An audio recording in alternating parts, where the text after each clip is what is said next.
I will now call the meeting into order. We'll have the pledge of allegiance and a moment of silence.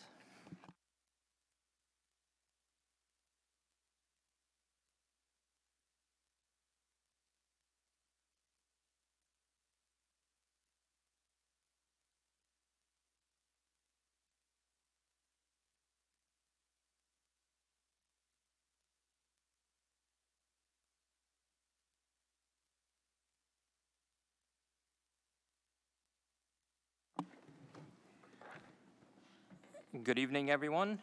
Tonight, before we get started, I am going to call up our police chief. He has another engagement to get to, so we're going to bring him up first to answer any questions with regards to the RFQ. Good evening.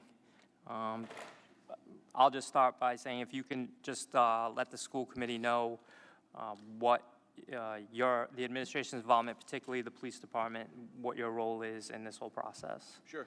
So over the last several months, we've met with different companies as far as the school bus arm enforcement detection systems. Most recently, we met with Gatekeeper and had a webinar with them, and it seems like they have the product that fits the needs of not only the school department, the school committee, but mostly the police department and Rhode Island General Laws.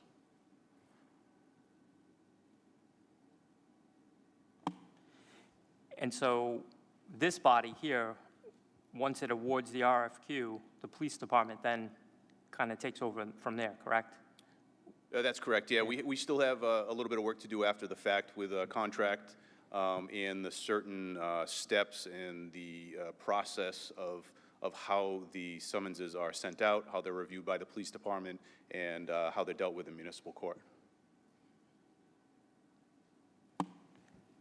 Does anyone else have any questions for the chief? Thank you for coming tonight. So when we vote for the RFQ, I just want to make sure the police department's going to take over. Who's paying for this? Who's paying for what? The arm. No one? There's no upfront cost. Yeah, so the police department is not paying for anything on this part. The only thing that we'd be doing is the enforcement action. And the police department, myself as chief of the agency, has to pretty much approve the company to say that they're fulfilling all the requirements that we need under the Rhode Island General Laws. So the contract will be signed by the police department? I believe it'd be signed by the school, the city, and the police department. I think all three of us have to sign off on it. So the school committee will have to sign off on it. Someone on the school committee, or is that a school department issue and not really a school committee issue? I believe the last contract was so it's in the law. It says school department. So I'm assuming it's the school department that would have to sign off on that, with addition to the city itself. And the police department. So the school committee is really not signing the contract at all? Not that I'm aware of. Do you remember signing a contract for Vera Mobility? No, I'm just making this public knowledge. We are being videotaped tonight, and I'm making this public that the school committee will not be signing the contract for this company. Correct.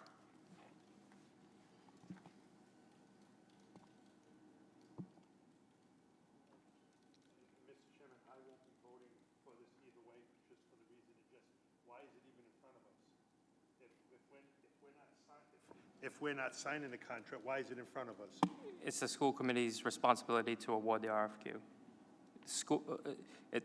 Correct me if I'm wrong, but it was just the school side, maybe the police as well, that voted, that participated in the scoring of this, correct? So, I mean, those are questions I don't think I need the police department here for.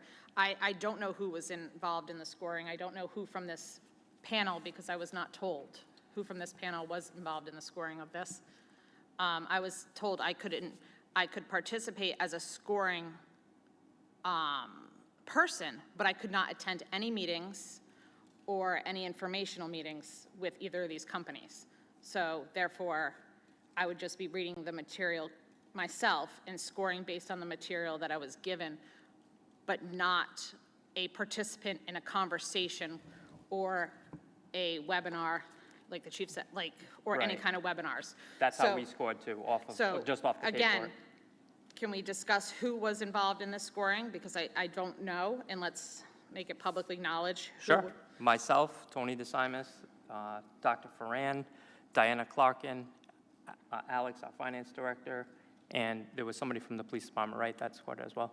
It was myself, Yeah. Deputy Chief Benoit, and I believe the mayor's office had a representative. Who from the? No, I don't believe Maybe- anybody, maybe Nobody not, from the maybe not. city volunteered for it? nobody from the city. Because I know that same email went to the city as well as us, so I just want to make sure no one from the city volunteered. Because I wasn't given the opportunity to participate, so I You just. weren't given the opportunity to participate Well, in there was scoring already it? 2 of us. We can't have 3.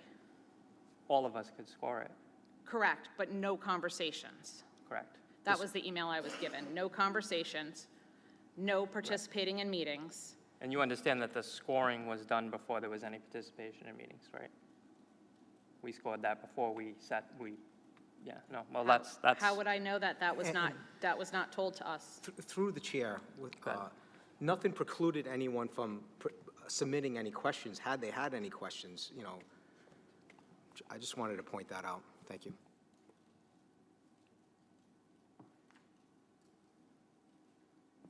Does anyone else have any questions for the chief?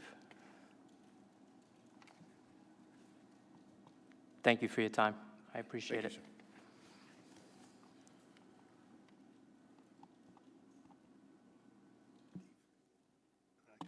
I can contact him later if I got a question that just came to mind. I can contact him. What No, let me, if he's, so Sure. I can contact him.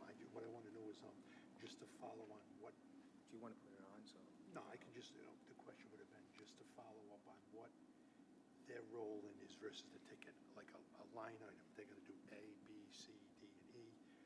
The camera company's going to do E, F, and G. If Sandy might know that. Sandy, would you be able to answer that question? I'm sorry. They're working through that with they'll be working through that with the camera company. That's what I'm saying, but Yeah. once they work through that, in other words, because just to follow up, the chief's gone, so that's okay, but to follow up like what Jess said, it was clear what the other company was gonna do. They came to a public meeting and spelled out exactly. It's the same process. So that's what I'm saying. It's in legislation, but that's what they have to work out because of the new legislation. There's some details that they have to work out. Right, and that's, like I said, just to see where the money changes, because, once again, when I do contracts, I have a lawyer do them, because I don't understand them or follow them per se, but I believe at this point, that should have all been worked out. I just want to make sure. That'll be in a nothing- contract. Right, but Right. it's not, that's what I'm saying, which isn't going to change any money amounts. Like, right now, we're being told it's not going to cost us anything. Correct. But through negotiations, I want to just make sure at the end, when everybody's signing, there's somebody It's not that gonna says cost that us anything. East It'll be in Providence the- taxpayers Correct. are off the hook on this. Yep, it'll be 100%, in the, you're that will 100% correct. be in the contract. It's in the RFP, like, it will be in the contract. And we can request to see that That's what I'm contract. saying, David. We Yeah. can just- Absolutely. yes. Yeah, of course. before we sign it. Absolutely. Next item. Did anyone? Public comment? Yeah.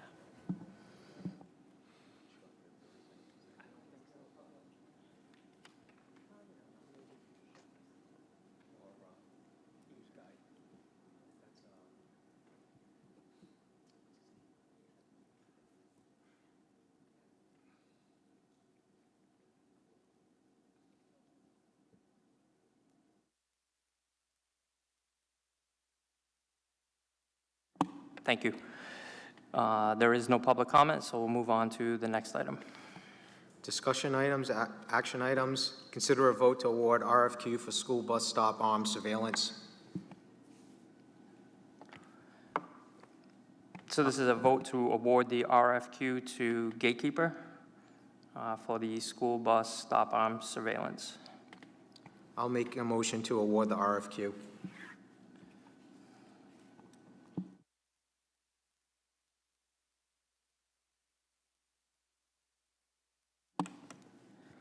Well, before we make a motion, is there any conversation? Does anyone have any questions first? Because it is consider and vote first. Sorry. That's Jumped okay. the gun. No, that's all right. Just want to see if anybody else, Yeah, I appreciate the work put forth by the folks who were on the team during this process. If you could maybe once again, just shed a little light as to how the process went. You know, there was a committee put together with the folks that you, Tony DeSimas just, I believe, spelled out. And then there was a webinar that I was made aware of by our Director of Finance. And then there was a scoring chart shared back to the committee. Yeah, so the scoring was done before any webinar, any type of webinar with Gatekeeper. Now, whatever the chief was referring to with Bus Patrol, that was prior to this. I don't know about you, but I was never made aware of any webinar with them. So I think that was something that was prior to this RFQ. Right, and so the company that scored highest was Gatekeeper. Correct. And this is an award of the RFQ, so this isn't like, you know, the awarding of the official contract. So are there any additional details that could be shared? Because on the RFQ information shared that Gatekeeper on their application, they did not have a dollar amount attached to the work being provided. So is there a dollar amount that was attached to it? And then secondly, is there a date of completion? I didn't see that as well. Sure. So right now, I can answer that the expectation, according to the RFQ, is August 25th. That was a question that I asked on the webinar. They have the inventory in stock. We were told that, correct? That they have the inventory in stock to be able to get that done by August 25th. They actually have installers in this area already. So logistically, it was, you know, said to us that it was not going to be an issue. What was the other question? The dollar amount. There was no dollar amount attached. So we had two bids, one with a dollar amount, a cost to the district, and this one with no cost to the district, which was Gatekeeper.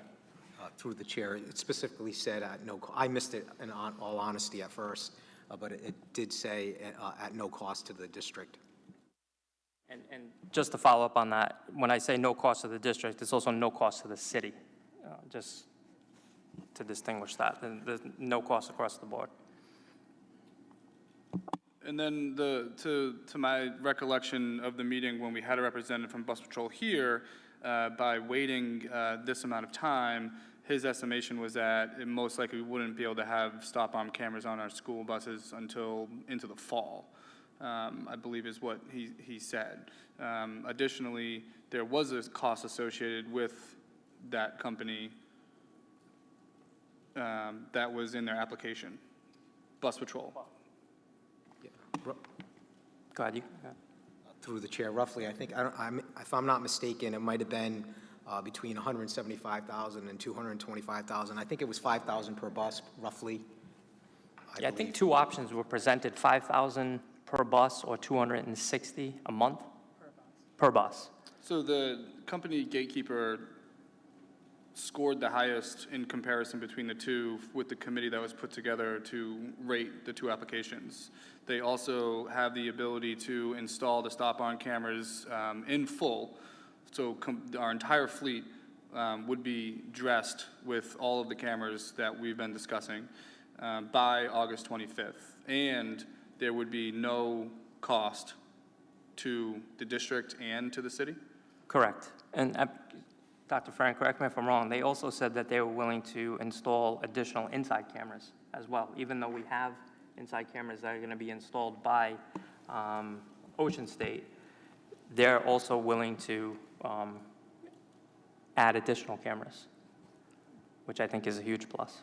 Correct. There are internal cameras with real-time access for staff that are assigned that access, as well as GPS tracking. So if we have a bus that's delayed, we're not calling the bus company and saying, where's the bus, and we can see in real time where that bus is, and, you know, let parents know the delay time, and if there's an issue on the bus, we can see what's going on at the time. In real time. In real time. Yeah, that's great. And so that additional layer of technology, I think, would be very supportive to our district as a whole. Who would it be? Diana Clarkin, who would be overseeing all that additional processes and steps? Yes. And she would have the bandwidth to be able to handle that on top of her current workload? Yes. As it stands now, if we need a film from the internal bus cameras, we have to wait for the bus company to download it and give it to us on a thumb drive, so this will be helpful. And again, there'll be restrictions on who has access to those cameras, you know, because of FERPA. Even with the police department, we'll have to have an agreement in place on when they could access the cameras, but yeah. So then, I guess my question would be kind of after this evening, what would be the next steps moving forward to ensure that these cameras are installed by August 25th? Contract. So we need to get the contract written and approved. And then who would be in charge of putting that contract together and having those dialogues? So that would be a discussion with the city, but it would be their contract. Essentially, we're getting the same deal that we were offered before, except now the city, instead of getting 12.5%, we're now going to get 30%. That's like the easiest way to break it down. So we're generating more revenue into the city while keeping our children safe at no extra cost.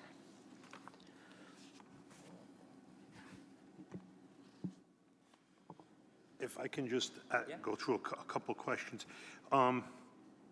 Because Dave, you would raise, and Tony raised something regarding the cost of $5,000 a bus. Can I just quickly go through what's on my head when Bus Patrol was here, that there was going to be no cost to the city. They were going to do our entire fleet with any vehicle, because my question was to them, would we have cameras in any vehicle that transports our kids, including our minivans and mommy vans? They said yes. Then they came back when it was going to be the 25% to the state with the new law, and then they stated, they checked with their law firm, they could take whatever portion of their money that went to that company, they could distribute it to whoever they wanted. They were going to distribute us more, which brought the percentage up to, I can't quite remember, I thought it was 35 or 36%. I believe it was 27.5%. That was what they were going to give us? Well, that's what he said at the podium. I never saw that contract. No, I never saw that's that what I'm in saying. writing. I never seen it either, but I'm Never just saw trying it. to compare the two Yeah, days back absolutely. and forth on that. Yep. Now, this one here, so when we look at it and say, the city's going to get the breakdown of the money, how much of that money are we getting from the city? What's the percentage? Because we knew from Bus Patrol, it was going to be 27, say if it was 27.5%, we never seen a contract. 27.5%, they were willing to make sure that the city got 27.5%, not us. Bus Patrol wasn't offering us, at the school department, 27.5%. No, because it's all legislation. That's all state legislation. That has It's, to go to the city. we get no money from these cameras. 30%, it was 12.5 prior to the new legislation this summer. It was 12.5 to the city, 12.5 to the state, and 75 to the bus company. Correct. And now the new split is 40% to the state, 30% to the city, 30% to the company. Once again, I thank you all for that. I fully understand it. That was the question that I had asked Brad. Brad said they have the right to distribute their portion of that money to any way they prefer. So meaning, in other words, the bus company is going to get, say, 40% of that money. They could take their 40%, donate it to charity, build an elderly home with it, do whatever they want with it. And to my memory serves me well, that's where Brad said they were going to take a percentage of their company money, nothing to do with the state, nothing to do with the city, towns, or districts, and add it to that in a separate check and boost that percentage up, is how I interpret what he had said. Never seen it in a contract. I never Because saw that. that night he said that. And that's prior to legislation change, correct? Yes, yes. And through the chair, Yeah. and I hear what you're saying, and I agree. And I think that there was a lot of things said that evening, and something that was also said that evening was that his lawyers would be sending us a contract, which never came, as you just stated. And during the application process for this RFQ, Bus Patrol did not put that as part of their offer in their contract. So the representative from Bus Patrol that was here although he did say very clearly, Tony, that that company could give the city a higher percentage if they so chose to. However, those contracts and that offer never came through. That was what he said in public, but that was never officially delivered to the school committee. And I think something that took me a little while to kind of wrap my head around is, additionally, although this school committee is charged with awarding this RFQ, as it's been stated, and it's been stated for the entirety of our conversations, the school district receives 0% of any funds that are received from bus cameras. This right now, you know, I look at it as, thinking back to my initial thoughts on this, we really have, our first main focus is ensuring the safety of our students and our staff. And having that established before school starts. On top of that, our next focus was to ensure that we were not accruing any additional charges that the school department would have to pay for. And so from what I'm hearing is that the company Gatekeeper is offering to provide us with this service before school starts in full and at no additional cost to the school department. So the school department and the city. And the city. What I think the concern of our school committee is truly to ensure, you know, safety of students and staff and everyone involved in our community, and then ensuring, you know, fiscal management of the school department budget, which it seems like this company is able to provide both of those. Correct. I agree 100%. Now, are they gonna do, can somebody answer, are they gonna do the minivans and everything as well with internal cameras? I believe they can. I thought Ocean State was doing it. Yeah, Ocean State, Ocean State's taking care of our internals. Right. The question that I had was the stop arms on the van, and I was told that unfortunately was not possible. Right, That- we went over that 6 okay. months ago, Dave, Yeah, they tried it in New York, can't go. Can't But do it. the question that I have here is, and Dave, I put a request in Sandy, and if somebody can research that, I mentioned to you early when I talked to you, that when I had put the request in, what is in Ocean State's contract to put them cameras in that bus? And it never got sent to this committee, unless I missed it. I apologize if I missed it. I'm very busy what I'm doing. The internal cameras? Yes. 3. Sorry. 3 internal cameras in the buses. No, no. That's No, what do the you? cost. Because what I'm saying is, when Brad Oh, was here, to- because what I'm okay. saying now is, right now is, we had a company here that was gonna do, in my memory, ABC, no cost to the district, because neither one of these were gonna be a cost to the district. One was gonna be a higher percentage, because I agree with everything you said, Ryan, except when they said they were gonna give it to the school department. Because if anybody researches, a private company can do what they want with their funds. There's no statute, there's no Rhode Island law, there's no legend, there's nothing. That company can take whatever percentage of their percentage that is dedicated to them by the state statute and say, we're going to give 4 or 5% back.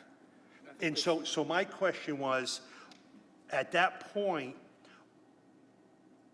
Bus Patrol is going to put cameras in every vehicle that transports our kids. And I understand in our contract with Ocean State, they said they can or don't have to, depending on which way we want to go. So there should be a dollar amount in there. You want to see the line item? I want to, and that's the same thing, I put a request in for 3 weeks, the line item for that, and I hope they don't say, well, we don't have it, because no company is going to say, well, we're going to furnish all internal cameras for your district with a new contract, but we don't know what it's going to cost. Because my question now is, it becomes up to who to say, we're going to approve X amount of dollars to put cameras in a minivan, because that just takes this whole theory and flips it upside down.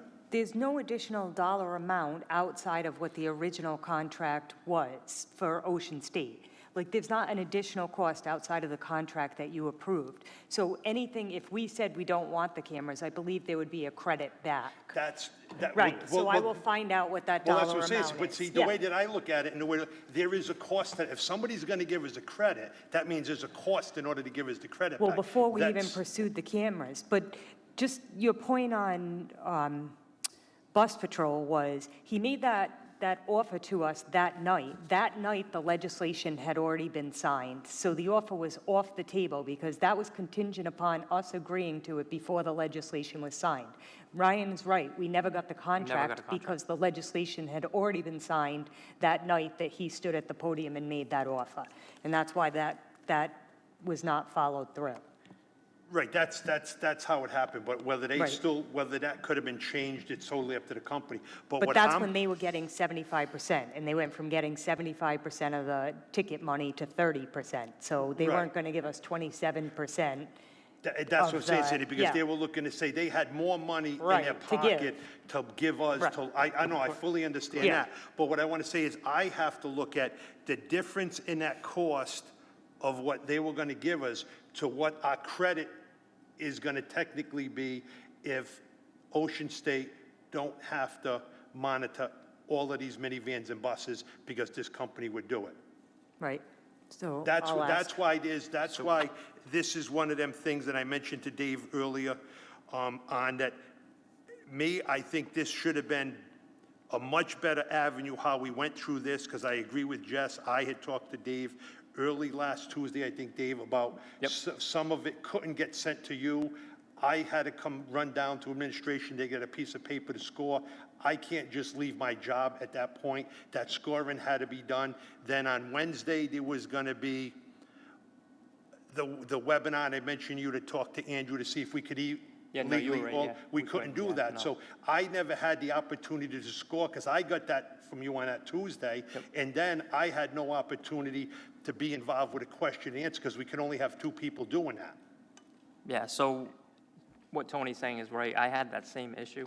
As you know, I had to come down to administration to score. For whatever reason, I couldn't open it from my Yeah. phone. I could not open that attachment. So I did have to come down and have it printed and score it that way. But I think that, to your point, I think we can request to see that line item with regards Yeah, to yeah. Ocean State. I fully agree with that.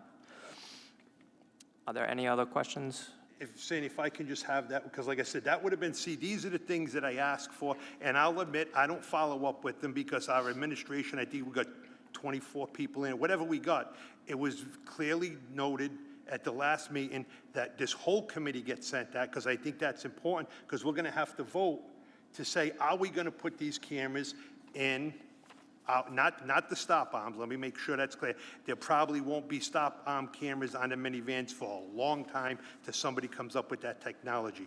These are internal cameras to keep drivers and students safe, that we had the opportunity to have it done across the district with $0. Now I need to know what the credit hopefully will be if this company is going to supply that.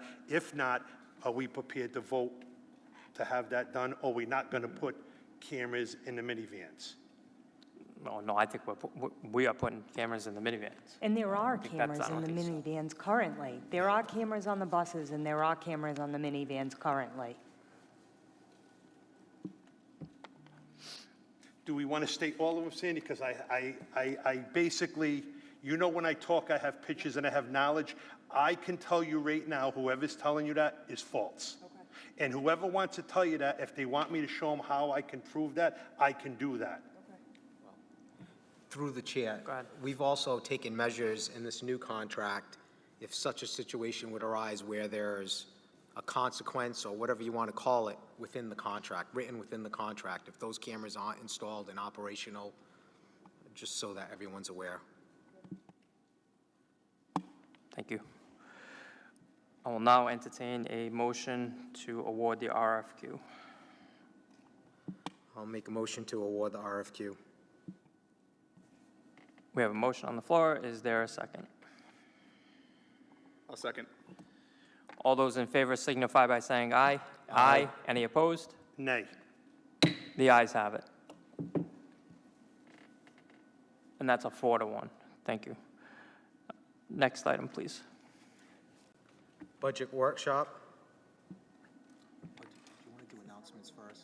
Yeah, why don't we do that? Is that okay with the committee if we skip to announcements? That way we're not Oh, yeah, doing let's that at get, the end? yeah, excellent, yep. Does anyone have any announcements, Jess? Anyone? No? Ryan? No? Okay, so no announcements, and we will now move on to the budget workshop. Do we want to turn these quick, Dave? Yeah, let's. Which ones?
I don't have any, I thought we were gonna, anything to change, Sandy, so if. Nothing changed. Yeah, so if that's, Do you want me to have someone? no, I have no, if everything's the same as the last one, yeah. It's changed. I do have one extra copy of the budget.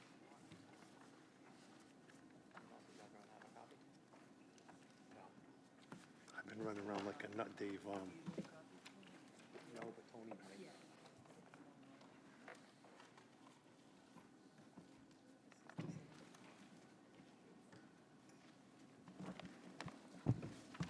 thank you.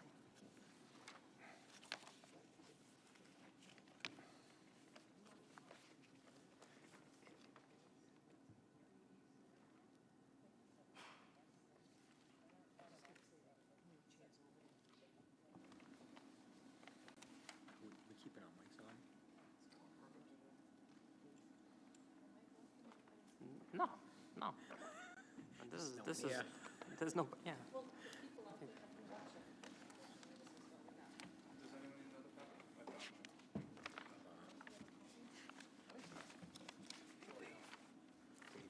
Yes. If I get a phone call, I just may have to leave because my dog had seizures today.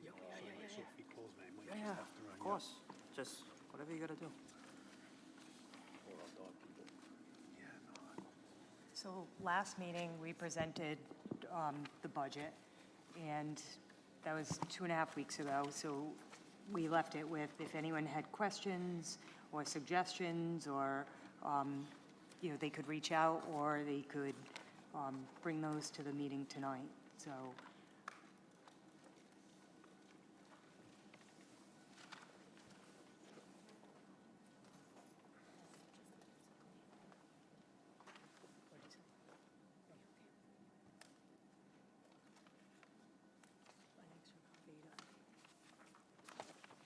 I don't think I did.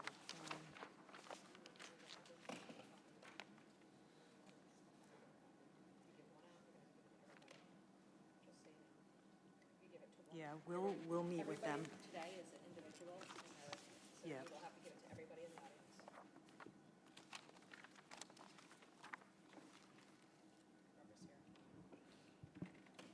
audience. Through the chair, Dr. Friend, do you think you might be able to kick us off by providing there have been 0 changes since our last budget workshop meeting? Yeah, so we presented what we felt was, a budget that highlighted the priorities of the school department. So I have not made any changes to the budget since then. So I'm just, if people have questions or feedback or things that they want to move around, we're just waiting on that. I can update you, because we have been in limbo with federal funds.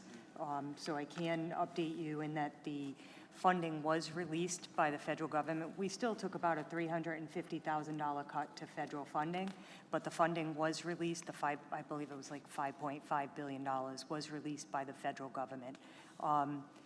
RIDE has now allocated that money to the districts, so the allocations have not changed. They've been asked to give assurances that they would comply with, the federal government mandates. So, we were told to push forward based on, the allocations that we have. We have already submitted our CRP, which was due July 1st, and that lists where we're spending all of our federal funding. So hopefully that's good news, and we won't see any changes to what we've requested with those federal funds. Okay, so just for clarity, kind of going backwards, at our last meeting, you provided us with a $103,504,802 balanced budget that included a $1.8 million increase year over year from, or a $2.2 million increase state aid, $1.8 million increase year over year from state aid that would go to $40,618,038. And so, as you just stated, that number remains the same. That was what we were forecasting. Correct. We were in limbo. However, that's the number. So the number we were projecting is what we're still going to project, Yeah, the state aid wasn't in question, it was our federal funds. the federal funds. Yep, which are incorporated into some of the grants, you'll see. The grant funded. Is it possible that, I don't know, I feel like my- You're talking, I'm sorry, Jess, you're talking about Title I, II, Yeah. III, and Yes, IV, which correct. would equal total of $1,212,978.76.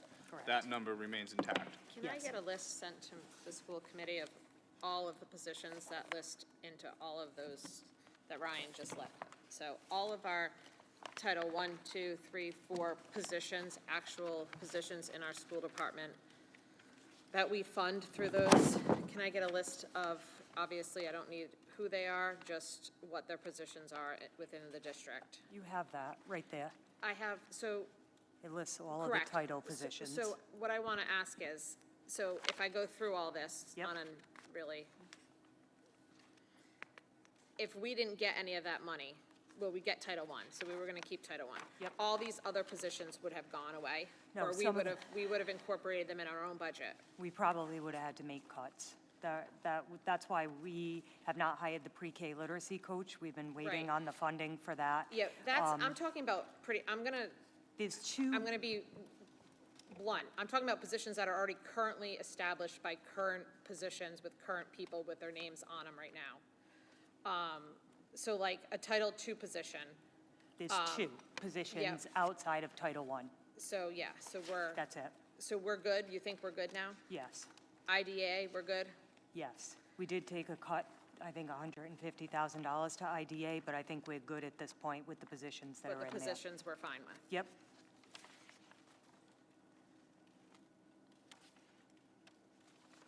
The only one that we have not, we have a candidate, but we haven't hired for is the preschool literacy grant. There's a meeting tomorrow morning that Lindsay's going to, and hopefully we'll have a solid answer after that. That's a 4-year grant-funded position that she is, as of right now, but we're gonna have to make a decision. And when do you anticipate that decision? I hope tomorrow. Okay, I so hope that okay. RIDE in the meeting, there's a meeting to kick off the literacy grant, and I hope that that will be solidified tomorrow morning. And if so, you can just put that into motion right Yep. away? Okay. Yep, I mean, the person has already accepted the job, and then when the federal funds were kind of pulled out from under us, we put it on hold, and they were very gracious. I think it would be helpful to me, and I don't know if it should be Dr. Ferran or Alex perhaps, but do you think that by the end of the week, you could share out a document that looks very similar to this one? However, without the actual name on it, you can just put what grant they're associated with. And that way we can have like a dollar total from each grant that So we it- have and what the position is and It's what school they're listed serving. here, but we can sort it for you if you want. So you can see in the, Didn't we get a digital of that? yeah, not if this one you didn't. It's, Just the person's name and the Oh, position, it says G-type, gotcha. not the finance. Not 90,000. oh, so you want the salary amount? I thought you had sent us. No, I don't need to. I overlooked that. That's fine. Yeah, so it tells you like Title which I, teachers Title are II. in IDEA. We have the Army positions. It tells you the Title I,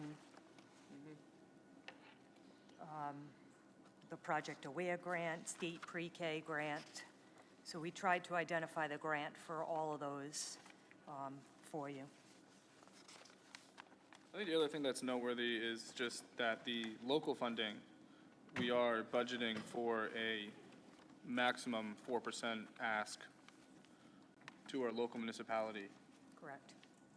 And just, I just as a highlight, we did this last meeting, but just to give you a highlight. So our salaries and benefits, the 5100 series went up 3.1 million. Or the salary line item, sorry, all of the salary, the 5100 went up 3.1 million. Our benefits went up 923,000. Our the 5300 series went up 100, which is our contracted services, 167,000.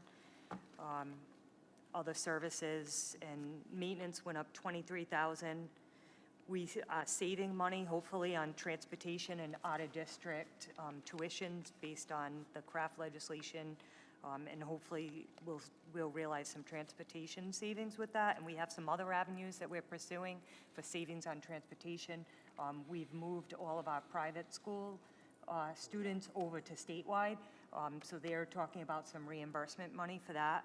So we're hoping, and we've reduced that line item. And then you'll see the 5700 series went up 725,000. We talked about that last meeting. We have to purchase all new staff technology devices, so that's $500,000 right there. And then just our legal professional dues went up $8,000. So some of these, especially the salary and the benefits, pretty much take up our entire increase that we get in state aid and the ask from the city. So Sandy, just jotting down quick, because that was going to be the question I'd ask you. Just when you say went up, those are the increases for this year, roughly $4.9 million. overall. That's what I'm saying. This is what the public needs to know, that we Right. have no say over that. Zero. Salary and say. benefits. Salaries and benefits, $4.9 million.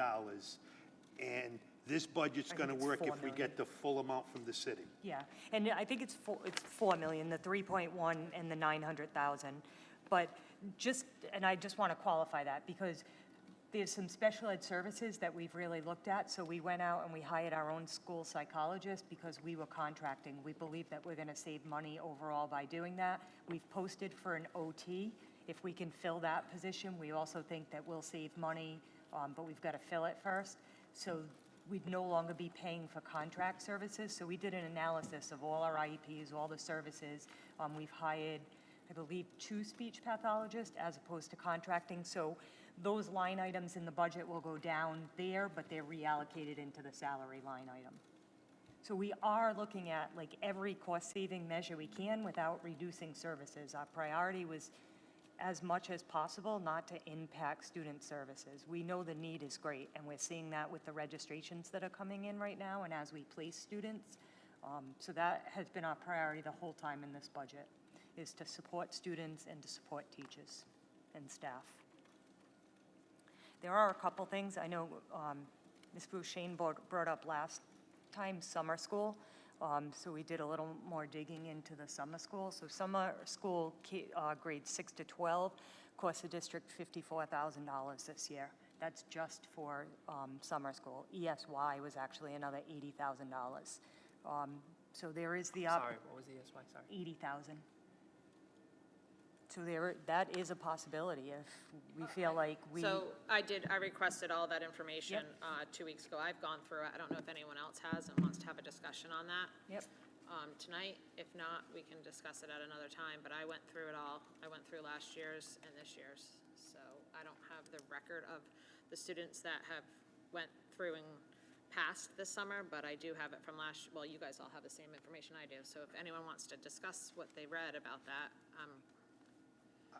I will discuss how I feel, but I don't want to be the only one. I have a follow-up just on that.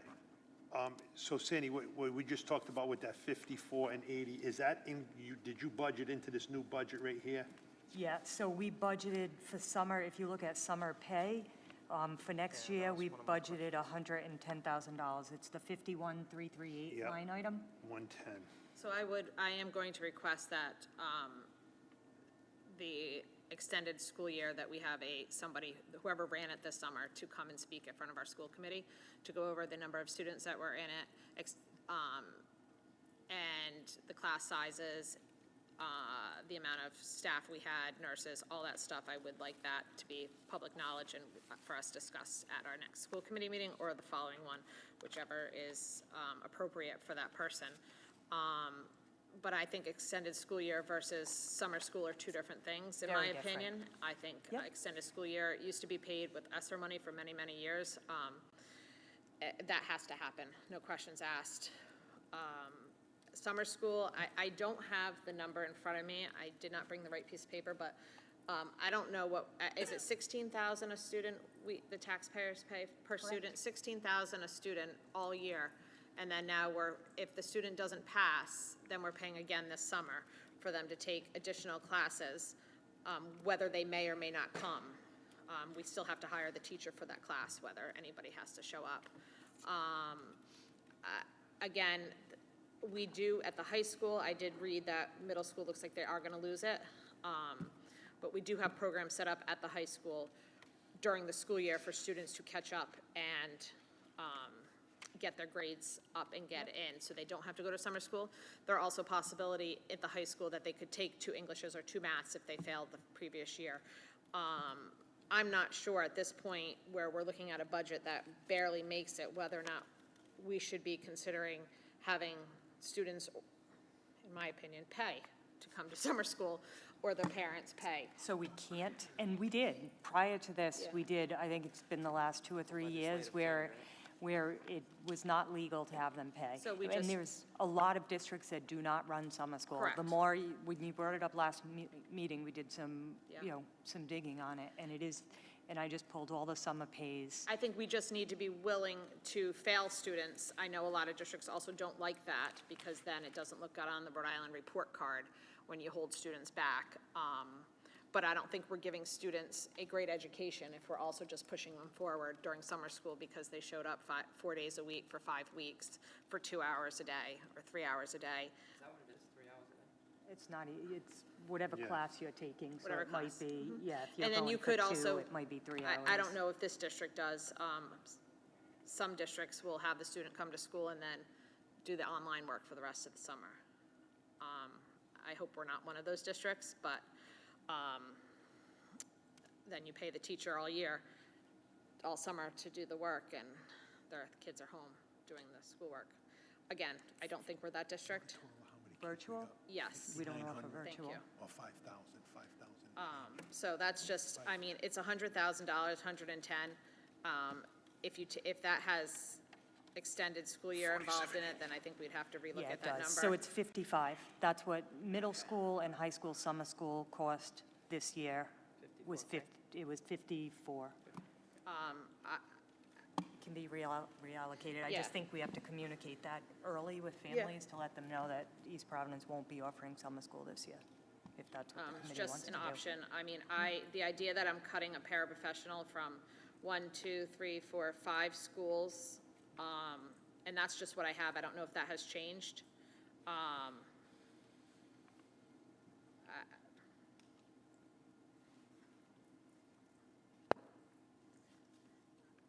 That's my opinion. I don't know if any of you guys researched any of that stuff or want to speak about it. Jess, I'm with that, and I'd like to see if we could have somebody go over everything with that, Sandy, before we finalize our budget, because if we take a vote at the next meeting what to do with it, that leaves, Sandy, what, 100 and, No, About so, It would be the 50,000. 54K. ESY is required. That's our special education summer program. That came to $80,000 this year. right, so we So we can't touch have that to, 80, we yeah? can't touch that 80. So we're at So it, 54, roughly 54. so we budgeted, but we budgeted 110 for for next year, which would have been under budget based Correct. on this summer's That's expenses. why I'm asking for ESY to come to So- our meeting to explain, whoever was in charge, to explain the classroom sizes, the number of kids, whether nurses were needed, paraprofessionals, one-on-ones, because I think that's gonna it's going to shed a light on us on how much was needed this summer to outfit that program. Is that something that we could have on the 12th? Yeah, and I mean, I can pull all the data for you too Yeah. on staffing. Because I think the sooner we get that, the better off we'd be. So if we can. Because I have a feeling that number is just gonna continue to increase. It is. Yeah. More and more students, I can look at the number of students we've serviced over the last couple of years. I know it's increased, but the needs are getting greater and greater. And so I do think that's going to continue to increase. So we can have that information for the 12th. I'll put Yeah, that on the agenda. I'll get you something before then for you to look at, some kind of report. Maybe about the numbers over the last few years and the services that have been provided. I think the summer school numbers, in the past, students just not deciding to come or, I don't know. Well, to your point, though, we're paying for the teacher, you said, regardless if they show up or not, correct? Correct. Right. That's my trajectory on how maybe we're not the school district any longer to continue to have it. I didn't expect the numbers this year to be as high as they were for the high school, considering all the options that we offer for students not to take summer school. With friends that that taught summer school this year in other districts, some students are like, I'm gonna fail, it's easier for me to take the 5 weeks and take it, and you're gonna pass, so, Many are attendance issues. but again, my issue is, how are we really servicing our students if that is the way that we're thinking and the way that we're doing things? We're not making them any better, trying to shove something in that was supposed to be 180 days to a handful of days, 2 hours a day. And I'm sure a lot of them are made to come. So that information that was sent, which I thank you very much, thank whoever got that all information, the assistant superintendent, I asked her, and she got it to us pretty quickly, so I appreciate that. And I'm sure the high school and the middle schools were involved in it as well. That information was vital in what my decision will be going forward on this. And to follow up on that, Cindy, so can we have a stats when that's completed, and then what was the success rate? Because we should know that within a couple of, I think, The success rate for this year wasn't included, but I think I got it before it was over. Last year's success rate was included. Okay. 2024 was in there. I did not, unless I missed it, I did not see 2025. I saw the numbers of, you can see the number of students, the classes that they're taking, which some of them shocked me that we're even offering those in summer school. They were a little more high end than I thought. I just think English, math, science, That's social, exactly- like, I didn't yes, I Jess, didn't know yeah. that we were offering the Yeah. other classes. because to follow what you said, just, I think it's a disservice to, if we support, or I support, something that a student hasn't accomplished in a year and a quarter, goes for 5 weeks, 2.5 hours, and then he becomes a scientist working for NASA until he walks out this door, and then he's, God Well, forbid, in- standing on a street corner. Correct. In our and we're terminology, supporting the this. student is now proficient. I mean, if they But pass, they're now he's proficient. really not. But in reality, they're not. And so, That's- and if I'm wrong, and if there's a teacher out there at the high school or middle school level that would love to discuss this with me, I am all open to it. I've had many discussions with my friends who teach at other schools, who teach summer school. I myself taught summer school in Barrington. I enjoyed the movies that I presented. And that's what I'm saying, just, with due respect, just, that's why I thought may have also be coming to the next meeting to let us know the success hear. rate, Yes. because once again, to make it fair and honest and public, why I want to vote yay or nay is based on the success rate, not just an attendance record. And I need somebody that's responsible for that, for this 5-week course, to stand in front of me and this yeah, committee the and say, majority of students this passed. is what we Yeah. do. I can tell you, the majority of students Like a passed. 90%. Probably, Yeah. at Of course they least, did. unless They came to school, Yeah, right, right, and they right. were they were one kid in a class, or 2 kids in a class. Of course they passed. I mean, No, I would hope that they I get- passed. I mean, Yeah. unless they didn't come, they didn't pass. I mean, that's how they do Right. it. I Right, don't- and that's, I don't mean to be that person, but I am that person after the I was 11 being years. honest, Someone it has should know nothing, about it that. has nothing to do with that. My question would be to that person that wants to state that, or if Sandy could state that, are they at the same level as their peers? When we Correct. closed school door and these individuals came into this building for 5 weeks, we passed them, we moved them on to the next grade. Are they at the same level, or are they in that same column of level with their peers? Or would you just basically take taxpayers' money, put them into summer school, pass them out, and they're no better off from But that 5 would be, weeks earlier? but that would be impossible, to be at that same level. Then what are we doing for them? I would hope so. I would hope it would be impossible because that shows the level of education we have all year. Yeah, no, it would be So impossible. I would hope. That's the answer, right? I would hope that, but again, you know, that's just one small lump of money Yeah, of it's all. Yeah, very no, yeah. small. It's we're very talking about small, but- $30,000, but it's, But I'm looking But at maybe we'll- this maybe- injustice. To me, it Yeah, has nothing to I- do with the money. Yeah. We're here is to support a superintendent and a great school district, and to send 5, 8, 10, 15 kids through a program, knowing it's a disservice or it's gonna do nothing for them. Why are we doing it? Because Has nothing to do with the money. The optics sometimes of school districts at RIDE for failing students does not look good for optics. Same thing like with suspension. When we suspend so many students, which we're not afraid of in this district, because if they do wrong, they get suspended. But the optics of RIDE and how the report card reads doesn't look so good for certain school districts. So you will find that certain school districts will not suspend. Certain school Yeah. districts will not hold back a student because it doesn't look good in Rhode Island optics. We don't have a fear of suspending, which I am very proud of, because if you do wrong in our schools, you don't belong in our schools. It is what it is. Other districts don't do that. But holding back a student, I mean, there are districts that do not hold back students. Yeah, yep. Knowingly Knowingly. don't. That's what I'm saying, Jess. Without a parent asking for it. Yes, yeah. So we would have to, if a child fails English, I'm assuming unless they double up, they're not gonna pass, Yeah. which we do offer. So again, it's crazy the amount of options these children have at East Providence.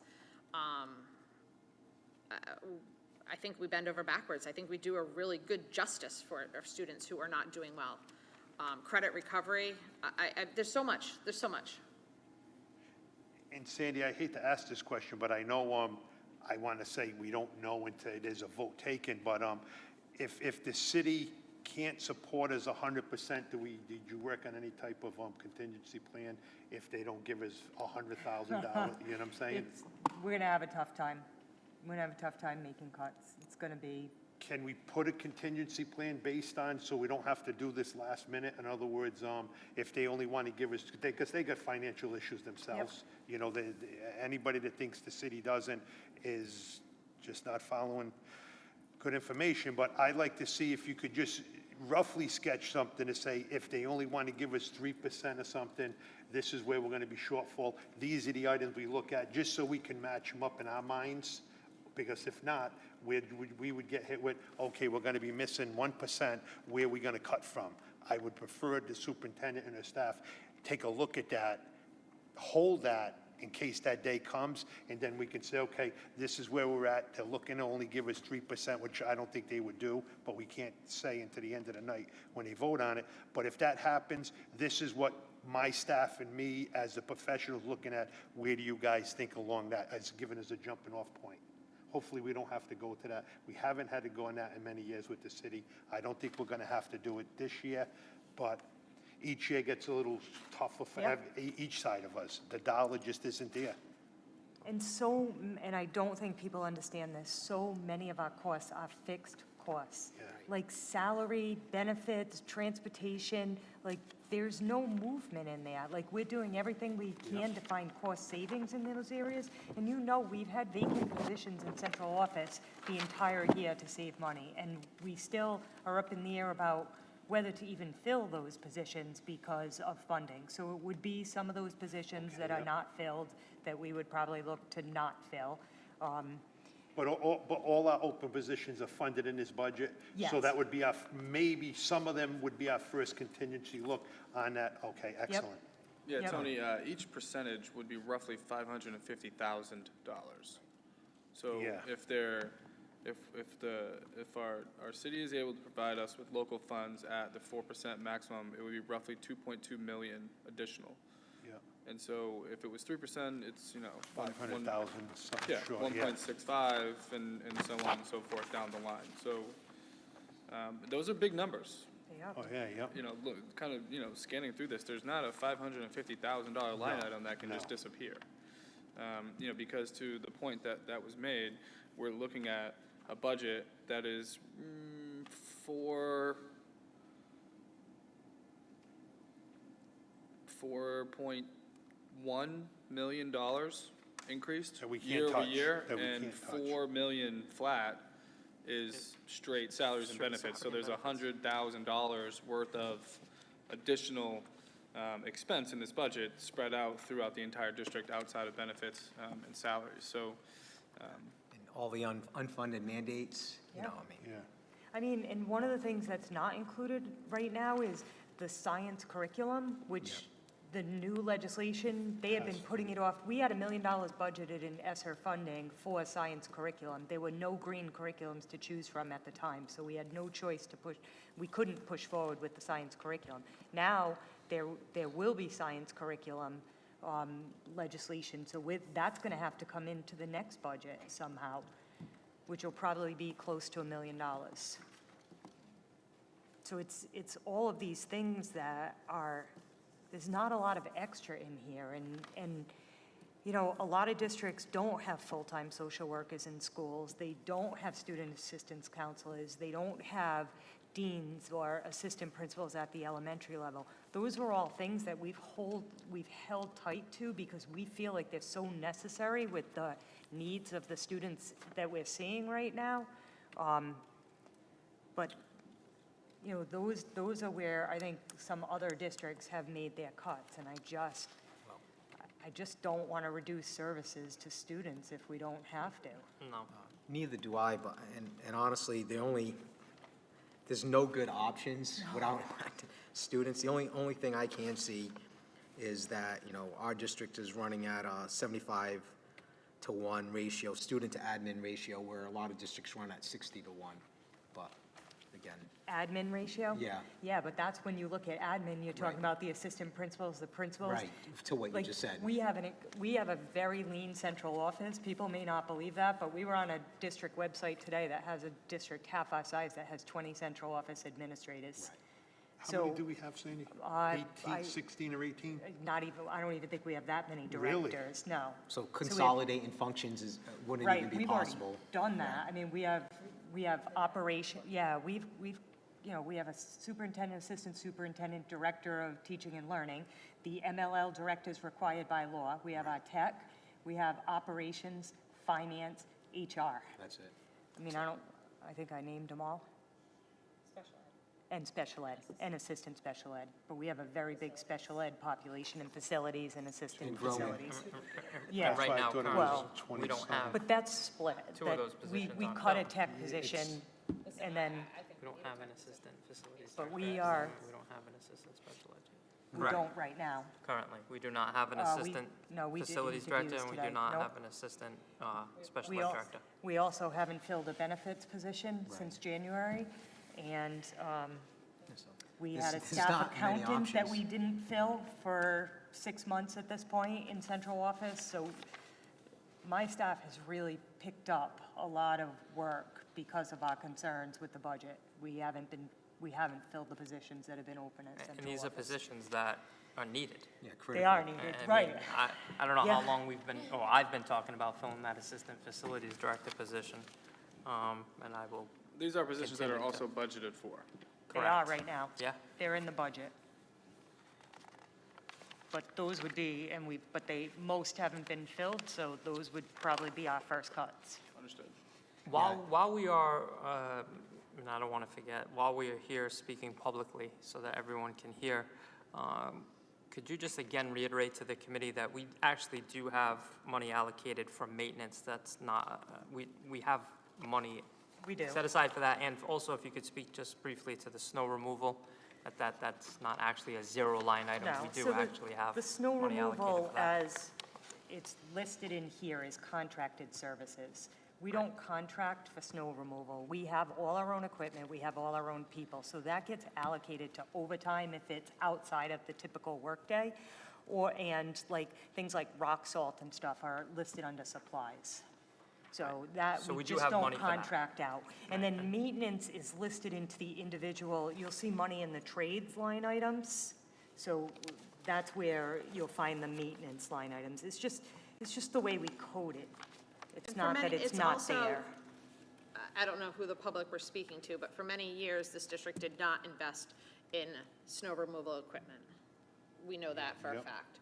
We've, over the years, have invested in our own snow removal Right. equipment, which may confuse people to why we have no snow removal monies, because we used to hire out, we used to do all that. Now with the help of budgeting and the help of really good people, we've been able to budget our own stuff and buy our own stuff, which has not happened always in the past. So that could Right. confuse people that don't understand how we do things here in East Providence now. Right, and I just wanted to clear it up publicly that we actually do have money put aside for that. In addition to the maintenance line items, we also have that capital money. So we've talked about this repeatedly, but we installed 4 new intercom systems. We're in the process of it in 4 of our elementary schools. Right now, we have, I don't know if it's 4 or 5 schools that are being paved. I believe the first one is starting tomorrow. Those will all be done by next June. So we also are working through safety and security money and capital money to do a lot of the bigger projects that we're trying to get accomplished in the district. The only other potential cost savings I see, and it's beyond our control, is to work with our state legislators to change have some legislative changes, with the DCY out of district placements and Right. that type of stuff. Right, that's the other thing that I So I can think- speak to. So if a student, and again, I don't think a lot of people understand this, so if a student is in DCYF custody and they are placed in a out-of-district placement, sometimes those out-of-district placements might be rehab, out-of-state. We are charged $9,000 a month per student. We pay, I believe it's $116,000. It varies based on our per pupil cost, but we are charged $9,000 a month. So we may have 10 of those students outplaced right now, and that costs us $90,000 a month. And sometimes we don't even know who those students are. They're East Providence residents, but they're in DCYF custody and they have to be outplaced for We have whatever reason. no We have no say say in on the their placement. educational experience Nope. either. None. Nope, and It's- so that is one of the next things that I think Just needs to be mandated looked to at us. Correct. statewide. Yes. Because not only do we pay the educational costs for them, because each district has a fixed amount that it costs them, we're supplementing DCYF's budget. Because the educational cost to a facility like that might be $65,000, but because it's residential, it's $100 and whatever, and we're paying the difference when we shouldn't be. So I think that's something we That's- should work yeah. on behind the scenes. Ken? Yep. Absolutely. I also just want to go back to what Dave said about the custodial supplies, maintenance supplies. We are at $220,000 budgeted. That's, almost $20,000 a month of custodial supplies. So we definitely, I think, have budgeted for that. Yeah, I mean, she's absolutely right, and that's with the I research mean, that I again, did. that's under something different, but it is custodial supplies, so that's almost $20,000 a month of supplies for custodial. And school Yep. supplies, I believe, is at 200 and, no, it's, did we? I mean, but that was, how you said things Yeah. are under No, different no. accounts, but Yep. that one is not. That one No, is that just custodial Right, supplies. custodial I mean, I can supplies. look under painting, I'm sure that's a different one, but a custodial supplies is, I don't think we really paint supplies is another 10,000, glass supplies another one, plumbing another one, lumber another one. So again, I think when it comes to that, we're not, I mean, I'll be the bad person and say, maybe we can cut that a little bit. I said maybe. I said maybe. Listen, And then, I mean, the thing is, everyday expenses come up too, right? I was just telling the chair that we have some trees that we probably will have to take down at Waddington as a result of the storm. We had one that came down, but we have a couple others that we're concerned about, that we've had looked at. You know, mulching the playgrounds is $15,000. It's on the list, it'll be done in August, but it is, you know, all of these expenses add up. But just think, I mean, mulching the playground, $15,000, yeah. But 10 years ago, there wasn't a playground to mulch. Right. So listen, it's about $15,000 well spent for Yeah. those students, so, Agreed. And you know. That's every we put playground? it in a grant, we're hoping. Thank So you. we had, Is that everyone? that's every elementary. Every yeah, elementary every school elementary school, for we have a 15K. plan to get mulched. I think, I don't know if it's next week or the week after, before school opens. But Sandy, and Jess, you bring up a good point, and I follow this, we sat here for many years, but at what point does it come to say enough is enough? Here's 5 items that will get done, and we're just gonna find a way to do it. And I'll say it once again, you know, Jess was involved with every one of them just from day one with these we had 7 playgrounds that was built on the generosity of sweat equity, great businesses and stuff, and to see the condition that they're going into, because each year we're struggling to maintain them. So that's where, you know, you hear all this stuff, you know, and we were Pride City 3 years in a row. We were back, not many years ago, just when you first came on board. We would ride through the city, and it was a proud city. We're losing it, and people say, Tony, how do you come up with these ideas? You listen to the wrong people. No. Because we were involved with building every one of them. We see them now with no mulch in them. We see things wrong with them. And we look at the budget, and we don't have no money for it. I say, once again, that legally, these buildings don't belong to the school committee. Legally, we should just at some point say, let's not do anything with them, fund education, throw them back to the mayor, have a nice day. Because for now, we're just spinning a dollar. We're spinning a dollar. We're in the education business. We're not in the maintaining of, it's great to say, over $1 billion asset. It's great because our asset is growing. But the only people that benefit from that is the people that own the asset, not the school committee. So at some point to say, and I'll say it once again, I say it every year, the $100 and something thousand for trash, let's just not pay that bill. Everybody looks at me like, Tony, how can you say that publicly? I want to see what happens to us. I'm one of these guys that wants somebody to come after the 5 people sitting there with a superintendent that is slighted to educate 5,700 kids, but we got to pay $100 and something thousand in trash removal. And by the way, I'll work with anybody. Give us $20,000 in recycling fees. We don't get $1 for recycling bins. I estimated over 1,000, 1,400 recycling bins get dumped the 180 days of school. Massive amounts of tonnage, and we get $0 for it. Could it only be $8,000 if we had the 8 with the 54? That's what good working budget shops do. But at some point, we have to say, put that out with a garbage contract and say, could you hit our schools for $50,000? Because we got to work with the school department. Or are these budgets just thrown out there, bid it, one is the school, one is the city, and then everybody's grabbing money from us? I think, I say at every budget workshop, the next budget workshop, Sandy, we've been lucky so far. I think we're going to get to the point that we have no luck in front of us. Because once again, next year, the city's going to have to raise taxes in order to keep funding this. Because this number, the 4.14, is going to be bigger next year because everybody gets the higher increase. So it's great that we look at this now. Massive and really good corporations, they have a 5-year budget projection in front of them.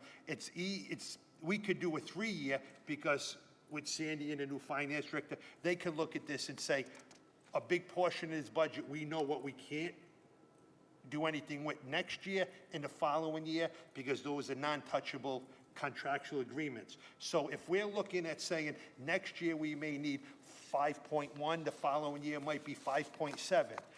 There's a projection to look at and say, if we get the bare bones minimum from taxes, there are some of our shortfalls. A lot of private industries don't look at that because that's where they teeter-totter with bankruptcy. But major corporations say, we're not getting there because we want to see where we're going to be in 3 years, where we're going to adjust ours, and where we're going to come up with some of this money. And the only thing that I say is I think we might need some help from the city. It's their buildings, we pay a water bill and a sewer bill. Let's pay one or the other.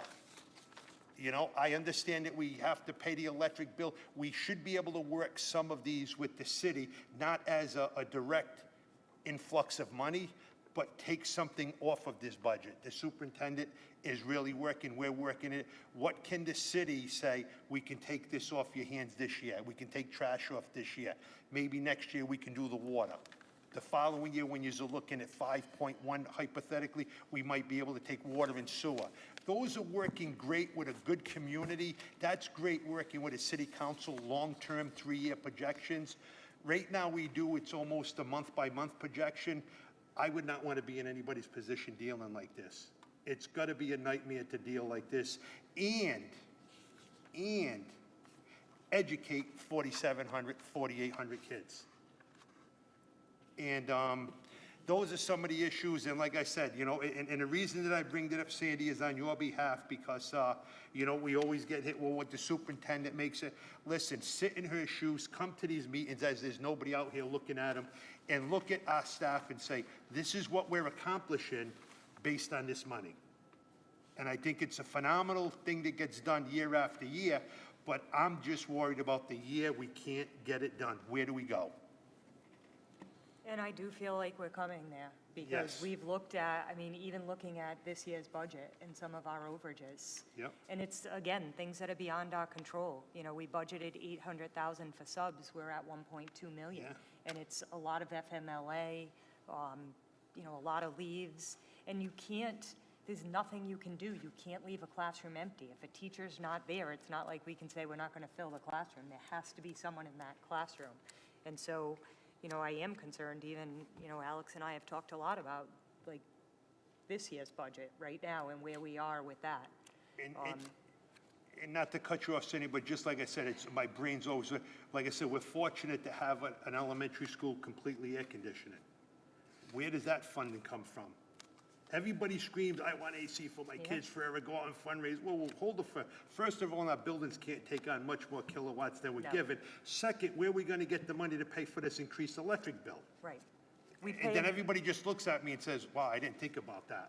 Well, that's good thinking, so you don't get into that point. Put 10 more air conditioners and the electric bill don't come in and you can't pay it, then what do we do? Yep. Let's think before we do it, but that's another gonna be it's $1 a million. little bit of a hit. Our electric bill is $1 million. That's- That's what, I laugh, but $1 I walk million around out of shutting our off budget. lights and air conditioners, like, when the room's unoccupied, but we, you know, every little bit helps. How long were those lights on at Riverside? Constantly, around the clock for months and months and months, the air conditioners in the summer. We're getting better at that, but this is where we really have to say, before we get to that point, we do a better job. And I look at it like this, all the savings that we should be saving on our wasted energy can offset that bill at Waddington that's gonna be now fully air conditioning, which is a great thing. I wish we're gonna work to do all our buildings, but that could really cost the taxpayers in our budget nothing if we really do a good job monitoring where we're at now. So those are the important things to do, but I just want the public to understand that we're doing everything we can to educate these kids at a really decent level with the same amount of money each year giving to us from the city, which I'm grateful for, but we're just at that line that it's not gonna make it, I think, next year. And even some of this year with some of the increases. And Sandy, just a question is, is it through RIDE and stuff in the state that we have to put 3% of this budget into the capital improvement?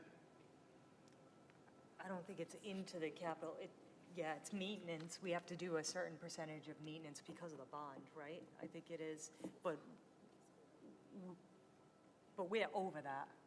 We're like, so all the work we're doing with like the intercom systems, the paving, like that all goes towards what we're required to do. Even though that's coming out of our bonded money? It doesn't matter.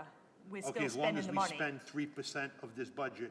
Yeah, I don't, Is it, I don't know that, is it 3%? It Yeah. is 3%, Okay. yeah. And Yeah, I which think- we're well over Yeah, that with and I all the think- work we've And done I in think the last. another fortunate thing that, just so the public understands, and we're very, very fortunate, is our licensed employees, whatever work they do and money we spend falls under that category. I'm almost 100%. So our regular maintenance guys and custodians, whatever we have them do, that money doesn't fall into the capital improvement into 3%. But our licensed guys, our electrician, plumbers, HVAC guys, any one of our tradesmen that carry a license, whenever they work for us, that falls under that category of the 3%. We're very fortunate because that really takes us over the top on that there. Sandy, I had a question. On item, I believe it is, hold on a sec, 53416, where it says officials. Is that a duplicate to 51406, excuse me, is that a duplicate to 53416? And if so, could you explain it where it says officials? 53416? So And the then- officials up top, I believe, It's, first one's on page one, Yeah. 51406 says officials. I think that is athletic officials, because that's under athletic coaches. The 53416.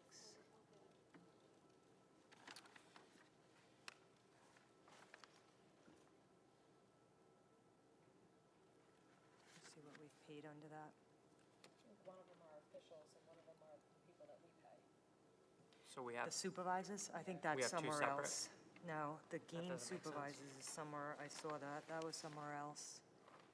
you see what I'm talking about, right? Yeah, Yeah, I made I'm a not note, but I sure. can't read my handwriting. Yeah, I'm That's having a hard under, time. that's under contracted services though, so I don't think that's sports related, the Okay, officials. it was just. I gotta just- see what it is, she can Like pull SAT up. officials or something like that? I just wasn't sure if it was just like a duplicate or. It could be extra money that's in there, because we've only spent 4,200 on that line item right I have now. it marked down. So You did, we talked about it last Yeah. meeting, I can't remember. I can't read my handwriting. Either, which is really bad, which means I wrote a note somewhere I else. circled it last night. Thankfully, I was able It's, to read, it says something people, but I Yeah, can't make out the I first read- part of it. I was able to read my chicken scratch on that particular one, so I wanted to, Let me zoom in. bring There's a that lot of up. UCOA codes here, I don't know them all. Oh, yeah, other is athletics, okay, so Yeah. 53406. Athletic supervision, That's Right. 53, bottom. 534, 53406. 406. 53416 is what? That's I think what, it's real officials. but then what is the 51406? They're all 406s. Well, something to look at is kind of looking at the FY '24, '23, and '22 expenditures in both of those lines, whereas for the 51,406, FY '24 was 22,000, '23 was 19,000, '22 was 16,000, and then, kind of looking at the, what were we looking at, 53,416?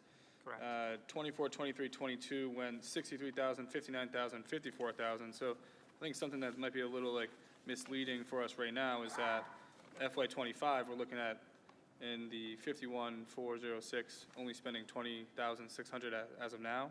Right. But in the 53, 416, we've only currently spent 4,200. So maybe a different question we could ask is, what are the projected expenses that still remain in the 53,416 line item that haven't been reflected as of July 6, 2025? Because that's when this was last updated. So is that, expenses that accrue? 53416, what have we paid out of that? You can't get on. I can't get on, yeah, I'm so sorry. I can clarify for you. I can get a Yeah, report to you. if you could send that to the committee. Yeah, so the thing is, we still have 2 months of our school year, right? So wherever sports officials, whether it's the 53,416 or the 51,406, and sometimes things are not coded to the correct category, because you have officials down here like 3 times. But just to remember that we still have 2 months left in this, well, Mm-hmm. yeah, August, the end of August, we'll start games again.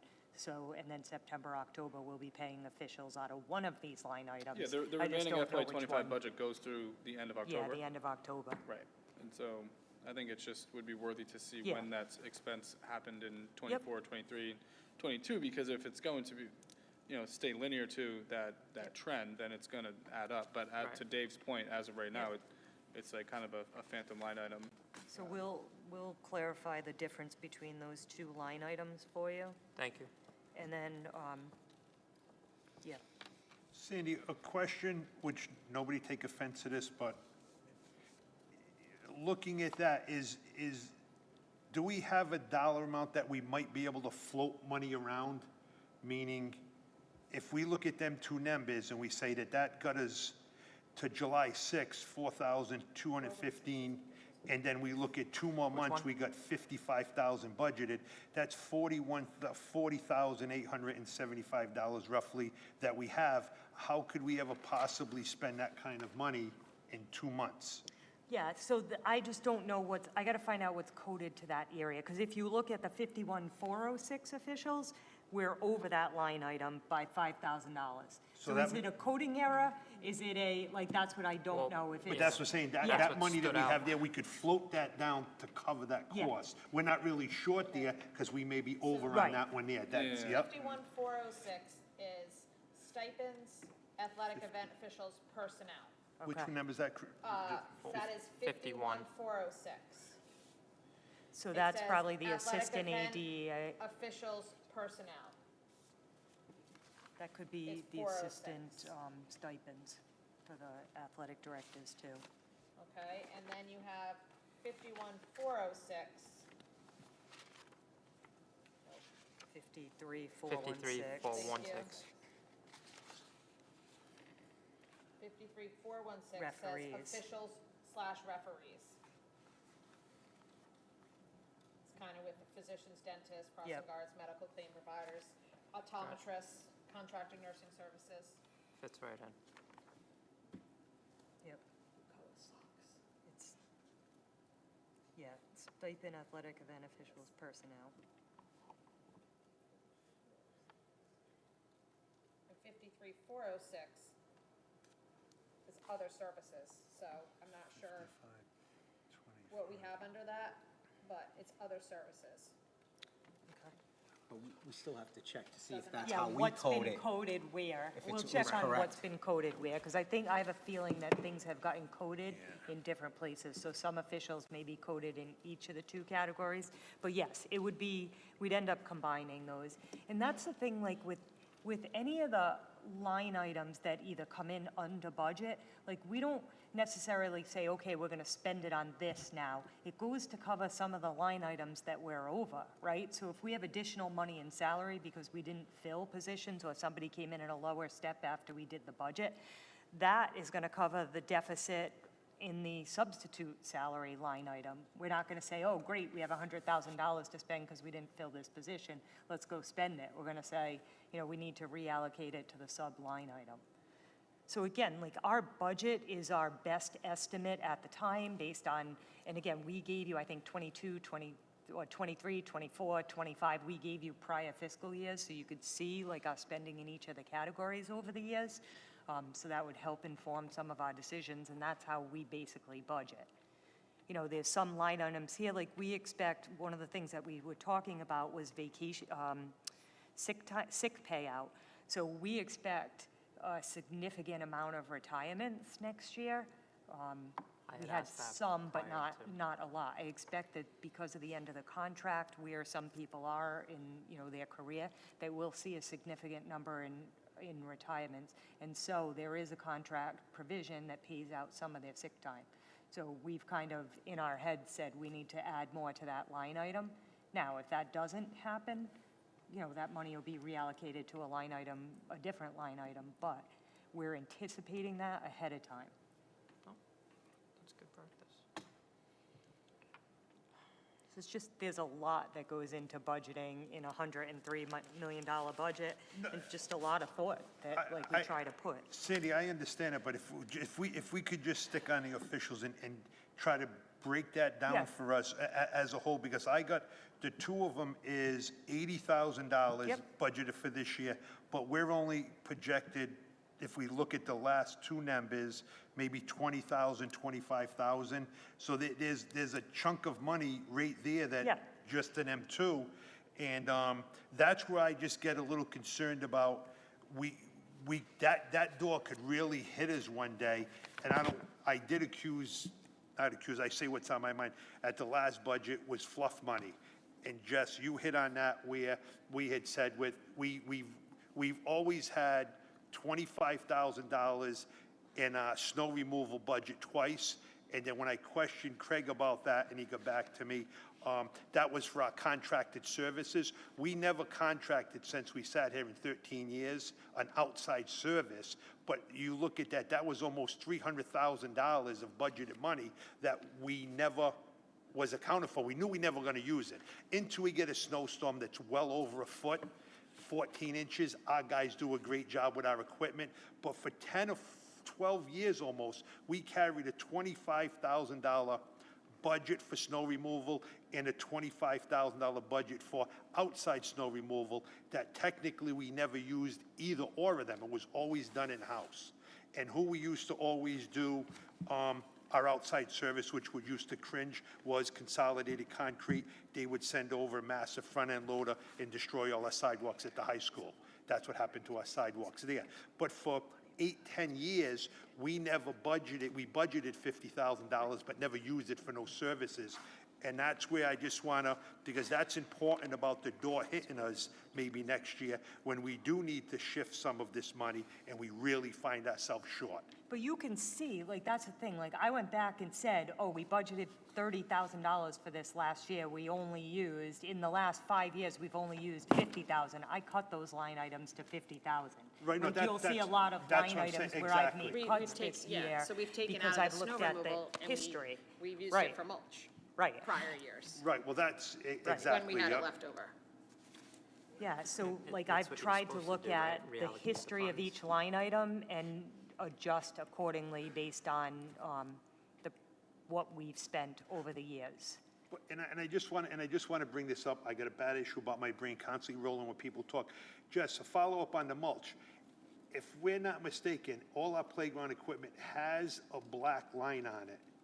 That according to Playground Mug, our mulch has to meet that in order to stay open. There was a line on it, yes. Okay. The trust just went Yeah, they through, went and inspected and everything. they have to inspect it, so that's, Well, we can get that report then. Did I send it to you? I think they were going to do it, or They somebody, did it. it was when it was somebody, gonna be done. yeah, Yeah, somebody all right, said I when it have was it. going to be done. Completed. Because I'm very concerned about that, just if we're below that line and the trust went through there and they said that these playgrounds are safe, then. We're if- mulching everything though in the next 2 weeks. Like we already, the mulching for this coming school year hasn't been done yet, but we are doing it. Is it, it's included, it can't be in this budget. It's It's coming in out of last year's budget. next year's budget. but last we're- year's Last budget. year, but that's what I'm saying, so Yeah, that but money's not coming we out of just tried to this. put it in a grant. No, it's not coming out of Okay, this, yeah. but the following year, that money will have to come out of this. But we actually had some carryover money that we think we tried to allocate it towards that. So RIDE just has to approve it, so Okay, yeah. it would be grant money. And again, But I know this is it's- a small, it's a tiny amount of money, but again, Tony, when we did those playgrounds and when the playgrounds came to be here, a lot of the PTAs swore up and down that they would continue to fund those playgrounds, whether it was mulch or fixing equipment. Yep. And I don't know if they still are. I know one school had a playground fund. I don't believe that they have that anymore. I know another school was continuing to fund it as much as possible. So again, I think, you know, that's the stuff that kind of drops out when we continue to take over. But I mean, that's part, I know it's just a small amount of money. I mean, if necessary, you can raise it at this point, but it is a tiny amount that I know that we haven't had an issue, and the school department has been very lucky that they've been able to do it for the schools. Sandy, on 54205, are we anticipating a change there with the pest? Because I know that looked like we went from 8,390 and we're budgeting 17,500. Is that, Yeah, Can you- increase in contract costs. 'cause so we it's, okay. And that was an increase in contract have- costs, Yeah, you it would said? be Okay. probably the contracts that we, Okay, increase contract. Now, Cindy, is that contract, is that something that we go out for a bid like every 3 years or something on? Or is it just a repetitive guy that somebody picks up a phone that's a buddy of a buddy and we're getting banged this kind of money? well, that's for all the schools too. And that's like monthly extermination fees, and so, I mean, I think we pull it off the state bid list, but we can look at it. Do we vote on that? Has that It's been only- past practice for No, the it's- school committee? Is that something that? We could, that's what I'm saying, like, what, my next question would be to say, if somebody could send this committee the contract. I just don't know. And then what happens, Dave, is we look at it, if we're not comfortable with the contract, we can go out, even if they're on the state bid list, we could go out and interview people to see what their numbers would be to match what we're looking for. Because those 50% increases, I gotta But tell you what. that's not an increase, that's just, so the 8,390 is what is the bills that have been paid to date. Our fiscal year is not over, so they'll be coming out again, Until October? yeah, until Okay. October. So we still have 3 more months of billing there. Yeah, and for reference, the trend of 24, 23, 22 on that line item went 18.5, 13.1, 5,200 in 22. So in 2024, we finished the year spending $18,500. In 2023, it was $13,000. Thank you. Sometimes we don't have as many pests as other years. 2022 was a good year. Yeah, 23 is a good I think year. that was COVID. I was gonna say, were we 22. not in school? We were not in school. It'd probably go up if we composted. It would go up if we composted. That's not fair. That was, And that was a tough that shot. will- just gotta come on, That so will increase yeah, our it's coming. cost because we'd Get have ready. to pay to have somebody pick up the ready. compost. And we don't get a break on our trash. But if we did, which Then we could Tony, I compost. think I'm really on it with you on that one. We do have another opportunity, so we got something from Rhode Island Energy yesterday, that they have a new pilot program where they think that they could save us some money on the high school electricity, so we're gonna meet with them. Does that have to go through the city like the last time? I don't know what the program is, they didn't really say much of anything, but they just said, like, are you, would you be interested in a meeting? So 'Cause we if signed it's, up on that, right? Did we get we any did, the discounts? energy Did we credits, get yes, any and it has credits? been helpful. Okay. Yep, yeah, we have saved some money on electricity through the energy credits, so that has been good.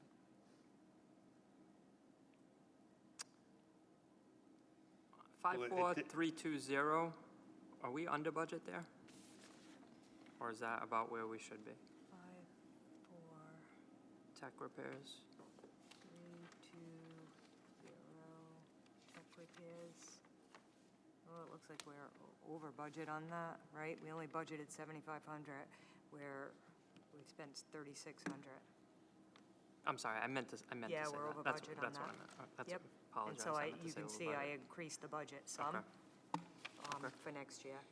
And again, tech repairs means we don't have to replace, right? Right. So while we're over budget in one area, we're saving by not replacing. And that's another, like, really big conversation at some point, is the Chromebooks and the Chromebook damage and the replacement costs, and like, how sustainable is that? You know, we've been talking to other districts too, and the life cycle of the Chromebooks. You know, we've had a ton of conversations about how to deal with this, but I do think it's something like that, at some point, the committee may need to address. It's got to be coming to the end of that life cycle, right? Yeah, Is that like a conversation to be had that you want to have that would have our district charge students to have learning tools necessary? No, but I don't know, like, we've had a lot of conversations about the breakage and who's responsible for the breakage, and, you know, people have had difficulty with the insurance, so we're looking at maybe do we self-insure? Like, there's just been a lot of conversations as how we can continue to fund them and how we can, you know, better support. We fix a lot of them. We can't Yeah. fix all of them. I wish I had purchased the insurance Yeah. prior to kids breaking them, but. I know. But I did after, and Yeah. they've never, nothing's And you happened get since. Since then, yeah. And you get a lot of pushback from We do parents. get, sometimes we get a lot of pushback from some parents, and again, you're in this situation where, like, you don't want to deny students an educational opportunity, you know, and we always work with parents if they can't afford it, but like. And we don't we're allow breaking, their own computers in. no, because it's a security risk on the network, so we can't do Make that. sure Yeah, That's a good one. everyone knows that. yep. And we spent about $36,000 on tech repairs for about 4,800 students to have this unit in their person, which would equal, what, $7 in tech repairs, right? It would be $7 per student that we've spent? Yeah, but that $8 doesn't maybe? include the ones that can't be repaired. These are some simple, where does like, that- And this is where all, does- I'm assuming this is all staffed, where does tech that- replies would be all tech all service, tech. all tech. It could be smart boards, it could be. And teachers' It could be computers and teachers' computers, it could be, all tech. yeah, It's not a high number. no. No, that's not. No, not compared to this district. Well, because a lot of the work is done by, we have like students that do We the have work amazing too. interns, absolutely amazing Hmm. interns. Just needed to say that. And through 54, program better stay 403 going, too. telephones, Yep, Got it? Sandy, Got it. what I had- telephones would that be? I every had that too. telephone. So There's the interns all, back there. all of our landlines at the schools, at central office, and I will say, our tech guys have gone through every line to make sure, like, they're needed, that, Yep. you know, we had some active lines that we found when we first came on that have been cut, but that's all of our phone service. So we use traditional phone lines, it's not voice over IP or some that technology like that, where you can do it over the internet? It's voice over IP. Thank you. Thank you. Oh, I it- had to ask. See how great that was when you get a question, a professional Yeah, answers it? I Yep. can't answer that. Thank you for that. That's outside my realm of knowledge.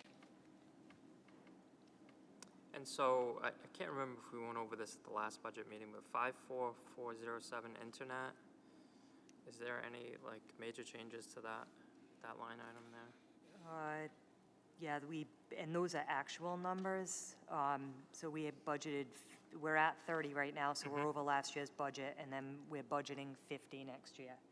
And our IT went out and got quotes for everything, so they, Okay.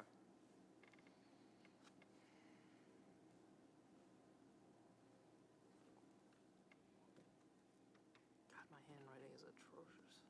and I've told you, Amazing. like, we've cut a ton of software over the last few years. Like, we are very strategic about looking at things that were duplicates and, you know, making sure to pare down.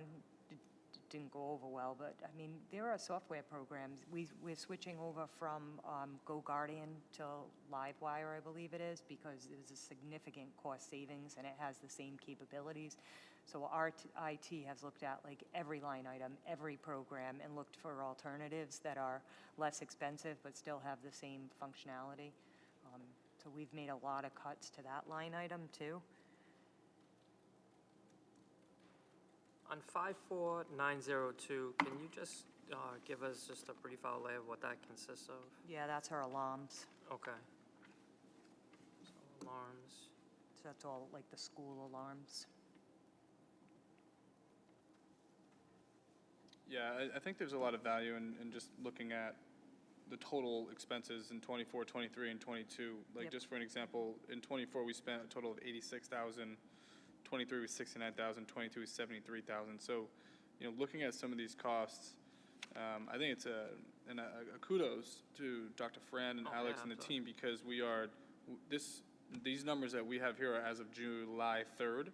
So for some of those, you know, utility costs, we're still looking at like July, August, September, October. So there's still, you know, I think ultimately, like, our major challenge is that we are looking at $4 million even of fixed salaries and benefits increases year over year. And we're looking at a total budget that is a little under $4.1 million increase. And so therefore,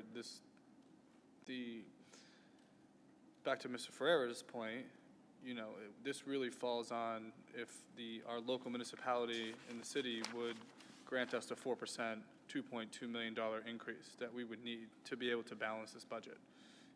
Because ultimately, there's been some figures moved around in expenses, but sub $100,000 worth out of a $100 million budget. And honestly, our staff, and I've provided you with the salary comparisons around the state. I mean, our teachers are middle of the pack. Even our administrators, like, we've done salary comparisons, so we are, in the middle of the state, really, for our salaries. But it does, and people, I think it's important to know that we have almost 800 employees in the school department. On 58206, where it says legal claims. Yep. Can you just walk us through that? Yeah. Is that we had- settlements? Yeah, we had Okay, one so- settlement. So that's not something you typically budget for? No, That's that was just- unexpected, Unexpected, okay, thank you. and that was an older lawsuit that we had to settle. Gotcha, thank you. Our rental income has been going up It year has. over year. Is that an opportunity for us potentially, especially once Martin's complete too? That'll be another. Yep, and it's a balance too. We've talked about the fact that, like, we may need to look at, like, hiring someone that does that, because it definitely does take a lot of time away from our current staff who don't have the time, and they're all weekend events. So we're asking people that don't get paid to come in on the weekend and manage an event, our district staff. So we've talked about possibly an event manager who their pay would come out of the event rental, because a lot of those are outside agencies, Yeah, I was dance referring more to competitions. those type of Yep, vendors. yeah, and I do see people want to come back. They really like the facility, so they want to come back.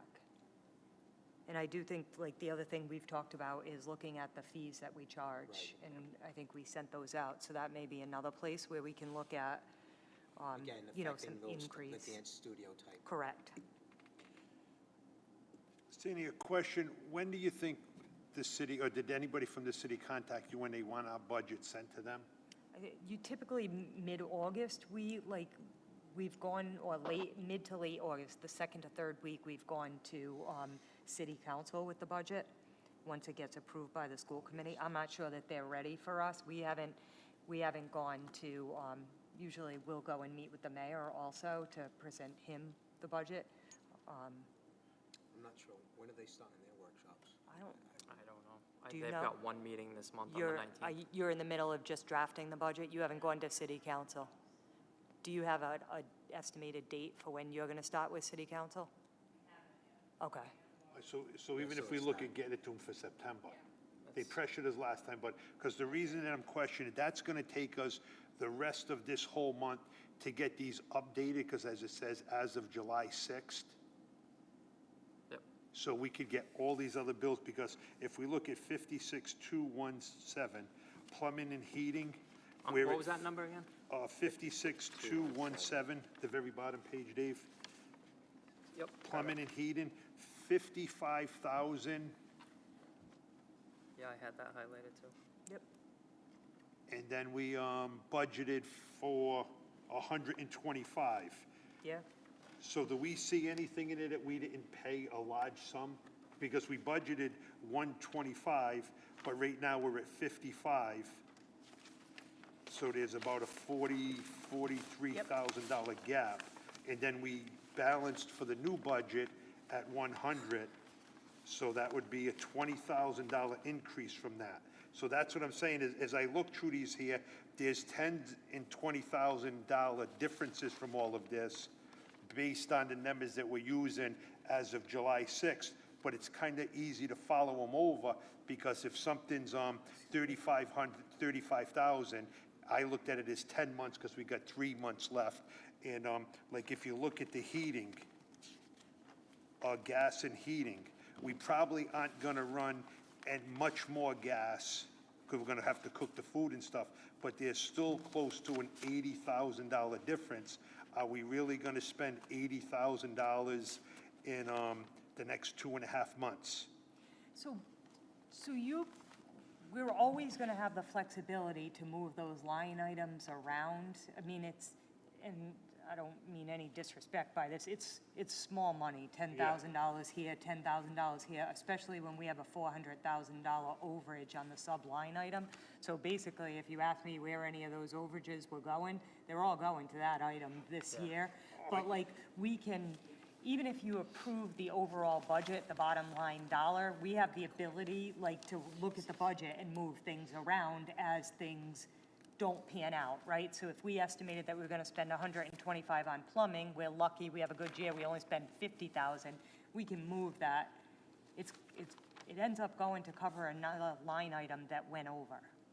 So I'm going to agree with Tony on the fact that once we get through to September, this is different kind of money, and it's more abundant of money, but you're looking at the charter schools, educational services in state, the Yep. district in state. We'll know more Yeah, when the students are, and those numbers are in the right. millions. But I cut that line item. Yes, you did, so, and I have that written Yeah. down, as well as the substitute, we cut, and yet we're still $400,000 over, and yet we cut. So right next to that, the $1 million that we budgeted, my word, it says plan. What is our plan to Yep. be $1 million next year? Because, yes, like we just said, we do have this money to move around to cover, right now, $400,000 over budget, which is only gonna go up, because we still have all of September, all of Right. October. Which tend to be a little lighter than. Correct, but it's gonna go up, still, ain't going we have down. maternity leaves, we have, that we have to cover. And then, so what is our plan? I mean, this isn't talking $50,000, this is No. talking $400,000. I'm open to any suggestions. I do think it's something we need to address in contract negotiations in all of the I do- contracts. I mean- And we have, like, we've analyzed our attendance, we've brought people in that have attendance issues, we've had meetings, we've done write-ups, like, we've tried to come at it, even with the teachers' union, we tried to come at it twofold, right? An incentive for coming every day and not using any of your sick days, and, like, if you're overusing sick days, like, we do call people in to question, but I do think, like, we've definitely, and I can ask about this, but I do think we've definitely seen an increase in FMLA. You know, for many reasons. I mean, we're also, the other thing is, like, we're also a staff that's aging. And so a lot of our staff now. Present company included. Yeah, well, and I see it because all of these people that I came in with 25 years ago, right, we all have parents that are aging now, and a lot of people, you know, we've lost parents or we've, like, have to take care of parents, so, like, and there's a lot of us now at that, like, that have been here a long time. Because when the pension was changed, people are now staying longer, right? So the burden was shifted from the state to the district. So people are staying much longer than they were. So we have a lot of teachers on top step and not so many on the lower steps. So I think that also contributes to the budget deficits that a lot of districts are having at this point. It's twofold. It's that, you know, all of those FMLA, all of those attendance issues, all of those surgeries, and, you know, and the fact that, you know, the majority of our staff is top step staff. And those hard-to-fill positions where at one point, you know, you used to be able to hire teachers that were on first or second step for some of those positions. You can't do that anymore. You know, your math teachers, your science teachers, your special ed teachers are coming in from other districts, and they're coming in at top step because there's not a lot of people coming out with those degrees. So there's so many contributing factors to why, you know, our salary line item is so high, but it definitely, the burden was definitely shifted to districts when the whole pension system changed. So I, in response to your question, I think it's like, we have to come at it in a multitude of ways, or contractually, you know, but it's concerning. And I don't think people realize, like, how much we're spending on subs and how much of that money would be reallocated back into the budget. And it's not. But, and I respect that, Sandy, but the way that I look at that,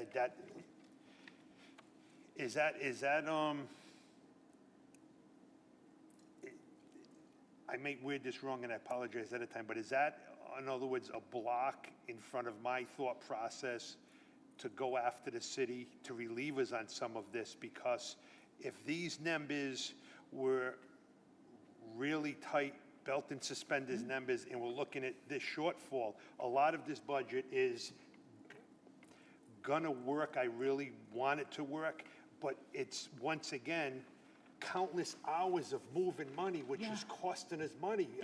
Time is the biggest cost factor in this country, because we're a free nation, is time. People don't realize that. What do you mean, Mr. Frank? What do you mean time? It's time. When you have somebody sit down and we gotta take 20,000 from here, move it here, and that's done hour after hour, because we're looking at it, that's a big chunk of money that we're taking away from our kids' education, versus saying, this is where we're at, this is our shortfall, let's meet down and go over A, B, C, and D, take this number, cut it at 50%, and work with the city. Once again, we should have an influx of city council members next week, because it happened the same thing last year when I said that none of them showed up at our first two budget meetings, and then the last one, the mayor and one other person. Here it is again, $103 million meeting, and we got no input. No, Linda's here from the city too, the finance director. That's the finance director from the city. Are you a voting member? 62 years in the city, you're not a voting member. Not, no disrespect to her. She's just bringing the Yeah, but no information back. disrespect to her. Yep. I need No, I people know. that are gonna vote, listen to where we're struggling, listening to the team that we got put Right. together to try to go forward, to say, yeah, You're gonna these bring guys this are back to talking the a mayor, really though, true right? story, you know, on that there. But that's what Yeah. I'm saying, Sandy, you know, I wish we had some of, or we could have set up a meeting to see what nobody's here listening to us. The public's not here listening to, but we're gonna get They're on here. TV. No, but we're We're gonna on get him in a whole load, that's okay, and I'm gonna state it right now. And it's a track record and it's a proven record, it's a document record. If there are no cuts, educational cuts, I'm gonna support this budget. And you know, Sandy, no disrespect, as soon as you mention cut one of my employees, I will not support a budget. And two, we allow the city to take our recycling money, not workers on trash, work. I will never support a budget where one of my educators to take away from my kids are on this budget. And so far, we're on agreement that there's no cuts. There's been changes to the positions. I gave you those last year. Right, but what I'm saying, we're Yeah. not cutting nobody. In other words, We've cut some paraprofessionals, positions that were vacant, they were positions that were we're vacant. gonna talk about, does that fall under that window that I thought? I mean, so I'm just gonna ask, so all these open positions that are on here, I'm very, again, extremely nice that we're given the opportunity to see the open positions, that we get the email. But I have not seen an open position for I've not gotten an email from the district of all of these open positions. So I just wanna make sure that we are filling every one of these open positions. Anything in the budget, the para positions that are in the budget are being filled. Like, we were reaching out to the principals. We went through the list again today just to make sure that we had it correct.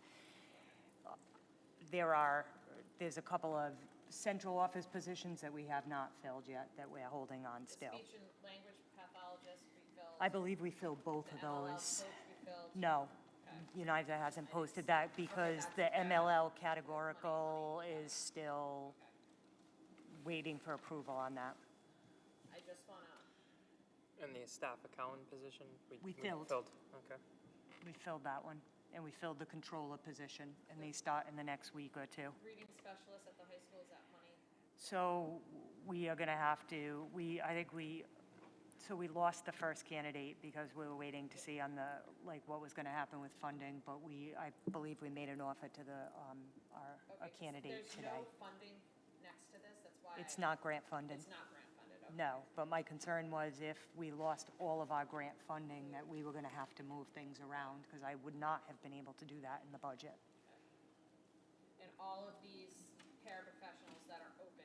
Will now which get is filled. a small handful, Yeah, will be filled. yep, You can If go, it's- oh, sorry, go ahead. go ahead. If it's in that budget, I just haven't seen them posted yet, so that's why No. I'm just curious. And I saw the Waddington one posted today, I got that email, so that. yeah, they're not gonna get posted, because they already all went to the job fair. So it's outside interviews, Okay. which we have like 46 applicants, I think, or something like that. I could be making that number up. Interviews were conducted today for the assistant Pupil special ed, personnel. yep. Yep. For the- And then- What position was that? Assistant Special Director.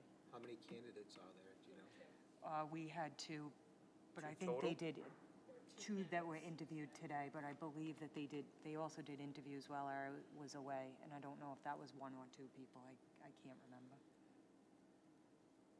Okay, and what's that process typically like? So they interview, and then is the second round of interviews with you? Yeah, so they'll make a recommendation to me. We're in good shape position-wise, and like even we just, and you'll see resignations this time of year, people that leave for whatever reason. But we've been able to, like, we don't have a lot of classroom positions that are vacant, and any that we have right now have just come up. You know, I think we have a math teacher position, but there's interviews, I think it's Friday. So, and we had like 12 candidates that applied for a math position, which is really good. You know, we just had a resignation today, so that'll get posted tomorrow. But we had special ed interviews today for two positions that we have, so those will get filled. So we're really in good shape for right now. Have you received any applicants for the plumber position? I No. apologize if you already answered this. So is it none so far since it was posted? No, and they went out, I think they put flyers up and stuff too. We did fill the carpenter position, but we're struggling with the plumber. That's gonna be, the next thing that, across the board, when we lose anybody on our staff, if we choose to fill them with somebody in the upper tier of professionalism, we have to come up with some money. There is zero chance of filling anybody in the upper tier in the professional world with the sums of dollars we're paying. I am so grateful for our licensed staff, as I am with all our staffs, and I'll state it because it's me, except the slack is on our team. I'll state it publicly, but the rest of our team is second to none, and I feel bad when we lose them because in order to replace that quality of person, these numbers don't work. And I'm going to state that there are kids that got 1 and 2 years in the plumbing world making just as much money as our plumber. And it's shameful for me to say that. That's dedication. Same with our electrician. I am baffled, and people say the benefits, And but the quality of benefits and life, all that the other stuff. 8 to But when you got 6:30 guys to out 3. there doing, as to your individual point. people, $80 and $90 an hour. Call my electrician, Tony, it's $95 an hour. You're gonna go in and put three No, we're kids. very Tony, it's lucky. 95. This is the money that is out there for not big, massive companies. Forget massive companies. They're at $140, $160 an hour. I'm well aware. These are individual We're fighting against souls. a union. We're union, that's Yeah. the issue. I mean, you know, it's, They're willing to come work with us, but not for this kind of money. And that's another option that every time we lose a good, really decent individual, our backs get pushed against the wall because we got a tight dollar amount to offer them. And I think as time goes along, we're going to see not being able to fill some of these positions. And I never thought I would agree with Sandy on that point about filling an educator first, because I always thought if we tweaked our budget, we can fill everything that I believe in. I think as I'm getting older, it's coming more mindset that it's a really impossible thing to do. And well, you if, don't see any teachers usually coming into this job for the money. no, exactly, it's for the heart. They have It's to for the love what heart, they do. exactly, Jess, yep. It's That's from the what they heart, love. exactly, you know, Right. and the money helps, but, going forwards, we got some, some big shoes to fill forward, so, I'm not gonna let up. As long as every position is filled in his budget, I would support it. We're gonna do a little more research. I wish somebody from the city council comes to the next one with some input or whatever, but, it's gonna be a really, really tough budget. We say it every year, but at least I'll support this year. Hopefully I can, as long as all our positions are full. I will never support a budget where they take from our kids. We can't do it. And I hope I speak for all of us. We just can't do it. Many years in this district, as I get older, like Dave thinks he's old, but I've seen a lot of things get taken away from our kids that's never gonna come back. And it was all done behind closed doors. You can't get more open than this. I'm sad there's not a lot of people here, but there's gonna be nobody to say that we did anything behind any type of door or anything. This looks like an honest budget, just it's got some overinflated numbers that we need to float the numbers around. That's a budget working, and that's how we operate under $103 million. But we just can't take from our kids no more. From the No. littlest thing to the biggest, we can't do it. And a budget defines our priorities, and I truly believe that. And when we created this budget, our priorities are student success. And so we continue to try and fund everything that we believe will contribute to student success. And if I have my list to go after. Water, So, sewer, what more can we gas, ask yeah. for? And- Tony, to your point, I will reach out to Council President Rodrick and make sure that, you know, if he has the availability to come. I thought they had a And meeting then- tonight, that's why no one was here, but. Yeah, no, they don't have a meeting, I think, until the 18th. And just another thing, I gotta kind of just watch what I say to a certain degree. I don't even like saying it, but I say what's on my mind.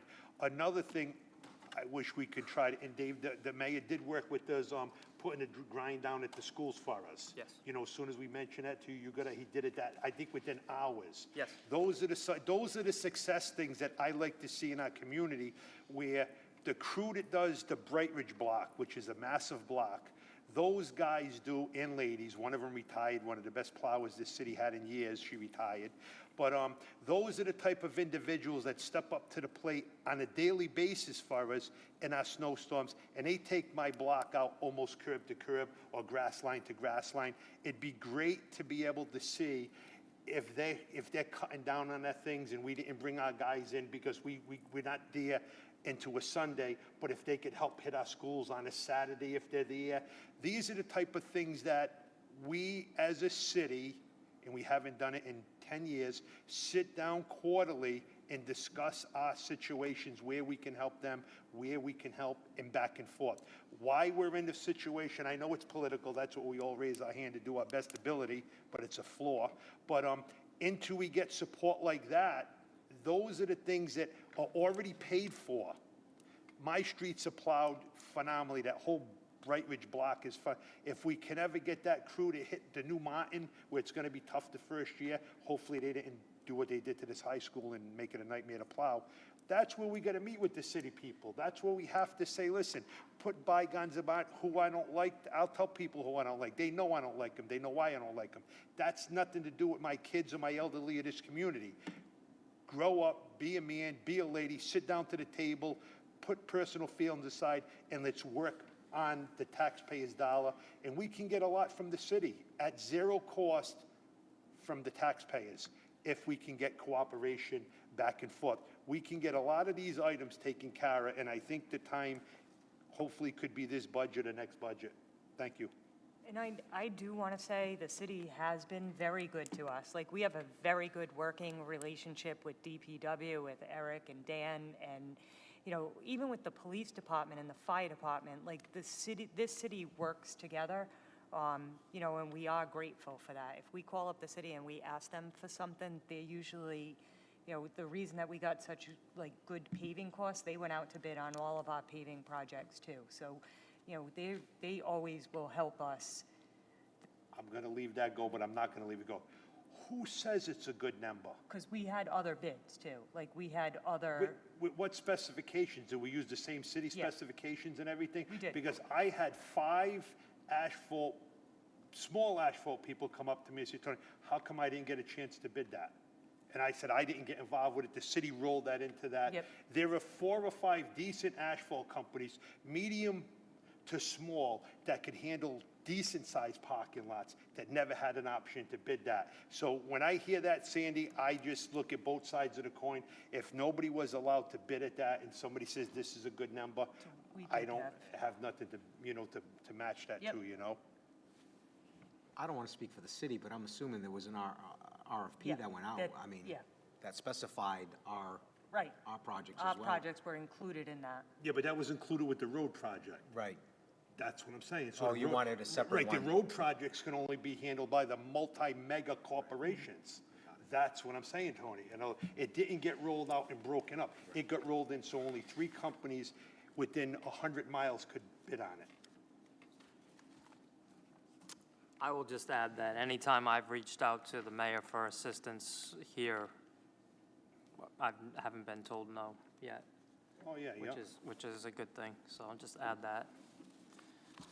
And one more thing, Sandy, if we can research with the electric, I think the electric rates, a buddy of mine was mentioning, I don't want to say 7%, but the winter months are really going to come down to 5 winter months, which I think is a great deal for the homeowners. I mean, he was on news. No, We'll see. He was We'll on the see. news I because hope I so. think they took a beating after the storm, so they sent him out on national Yeah. news. And they said that the winter rates for the 4 months, the electric rates were going to, they were hope throwing you're out right. there 6 or Me too. 7%, which would really help us out with a budget like Correct, this, you yep. know, on that there. But we have to budget based on, Yeah, oh, that's what I'm What saying, we because I don't think. know when they say that, if it was just, residential, because when Yeah. they speak, that it helps the elderly. So if we can, look into that a little bit, just to see if them rates would come down for commercial in cities.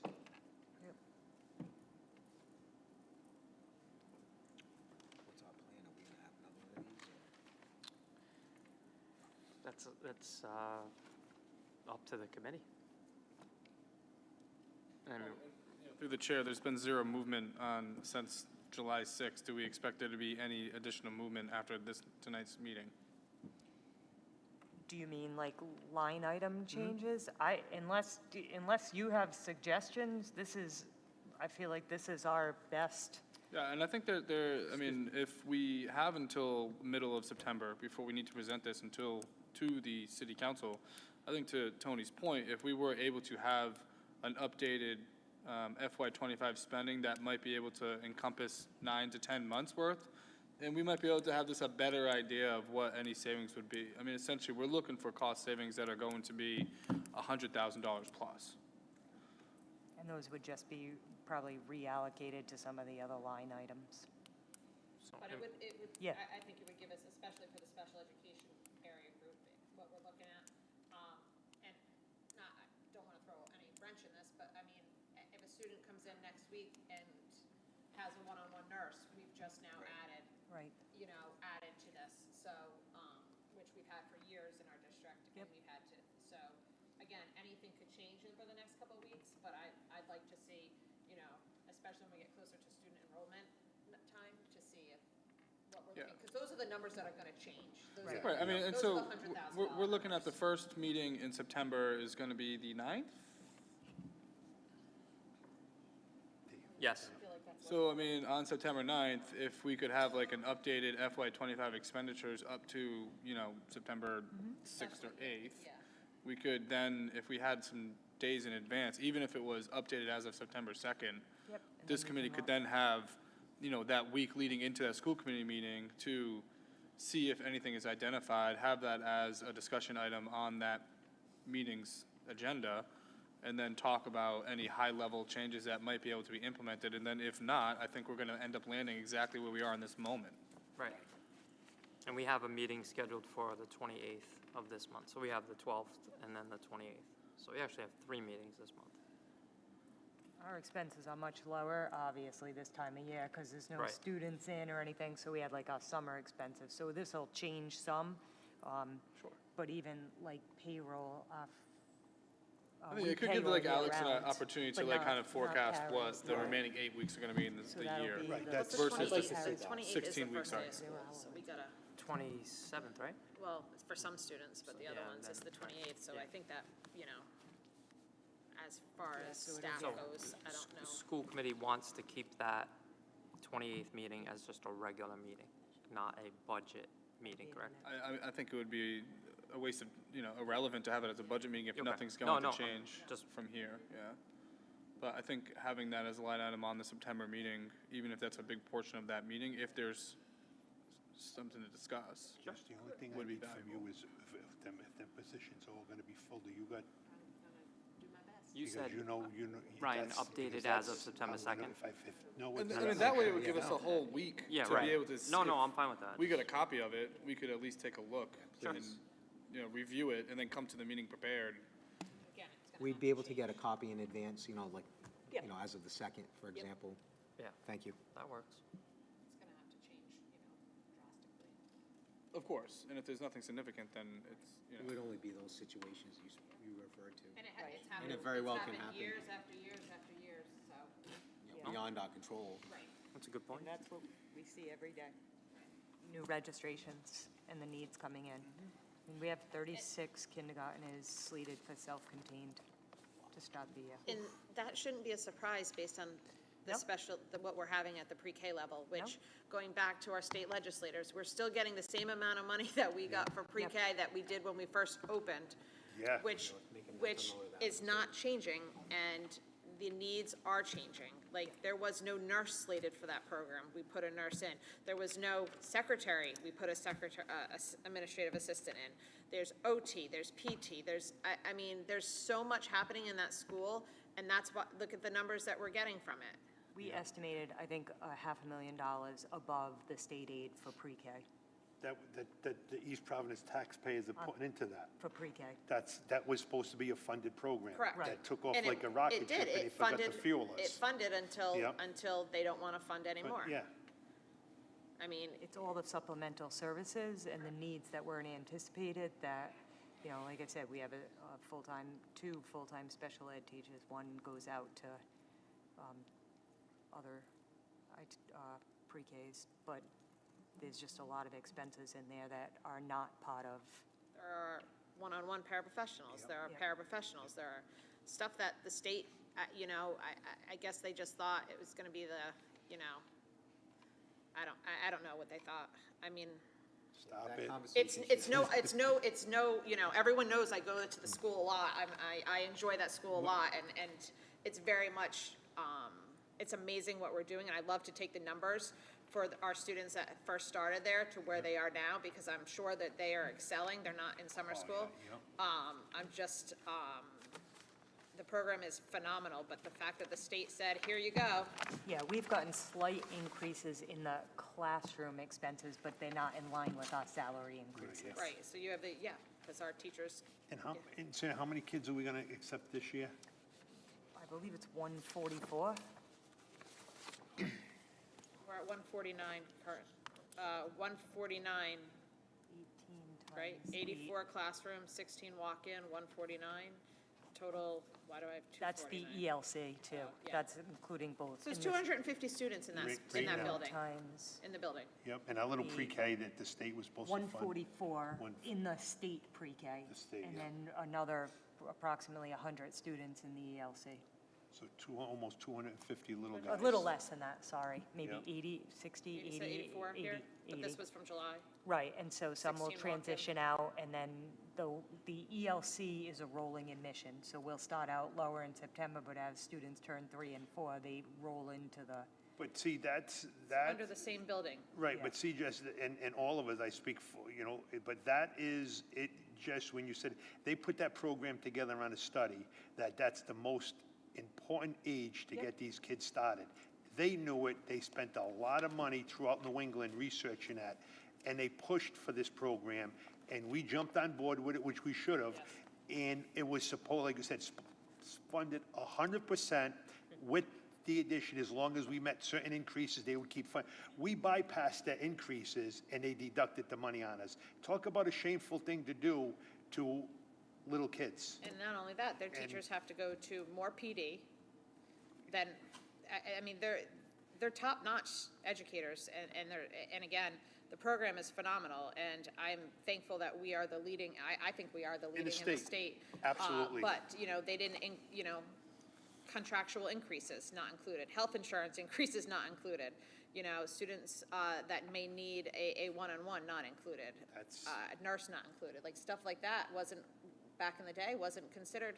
And, you know, here's your 1 point whatever million, and But if they looked at it, if we catch that early enough, we save money down the road. It's an investment that they walked away from, and it's shameful. It's an educational investment that we catch these situations. We got people that catch it, and we don't fund it. And they're like, okay, but then when they move on, it becomes a lot more expensive, a lot more expensive.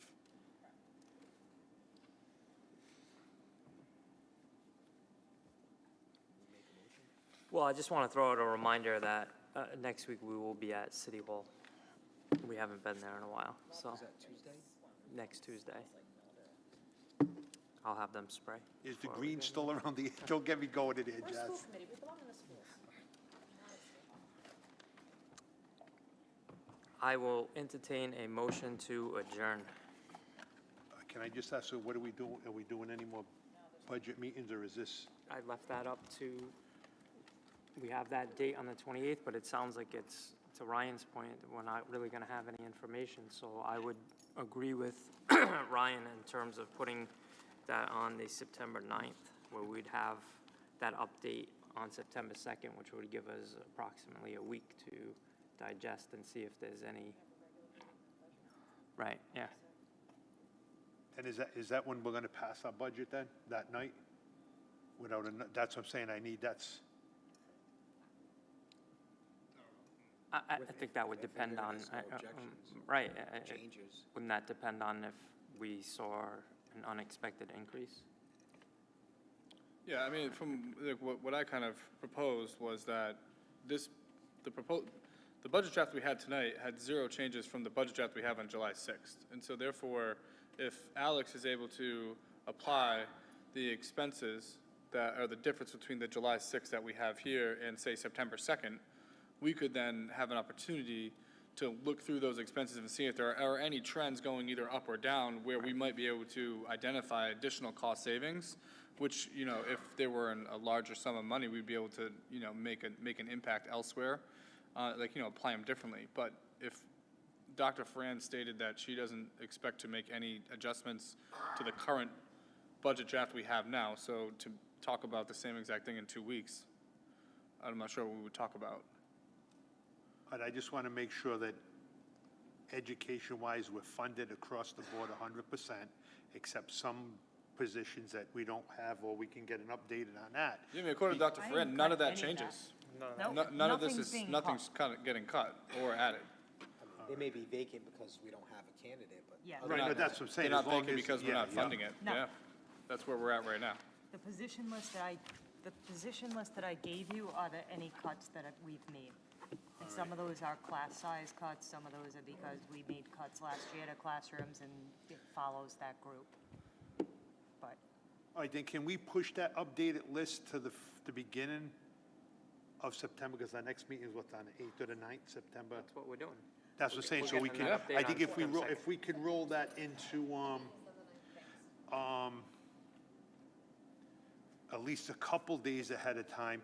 And just a question, is our utility bills and everything monitored the same as a home bill, like it has our graph from last year? So you could basically, on our utility bills, bring us up to date based on that, you know how, so we could get them all almost up to date numbers within a couple dollars off. Yeah, you can give us like the 10 months plus the previous year's 2 months, which would give us like a snapshot of what the 12-month, like, the total would Exactly, be. to Yeah. look at some of these, just, you know, just because, like I said, I just, I mean, it's an opportunity to forecast, and that's why I was, Right, yes. my suggestion was to have Alex share that with us by like September 2nd. Yeah, It but- gives us like a full week to look at it until September 9th, when we could discuss. that's, exactly, yeah.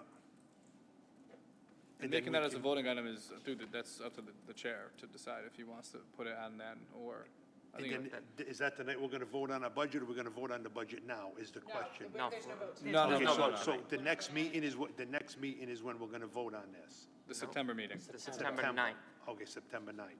We have 2 more meetings in between there where we will not be voting on the budget.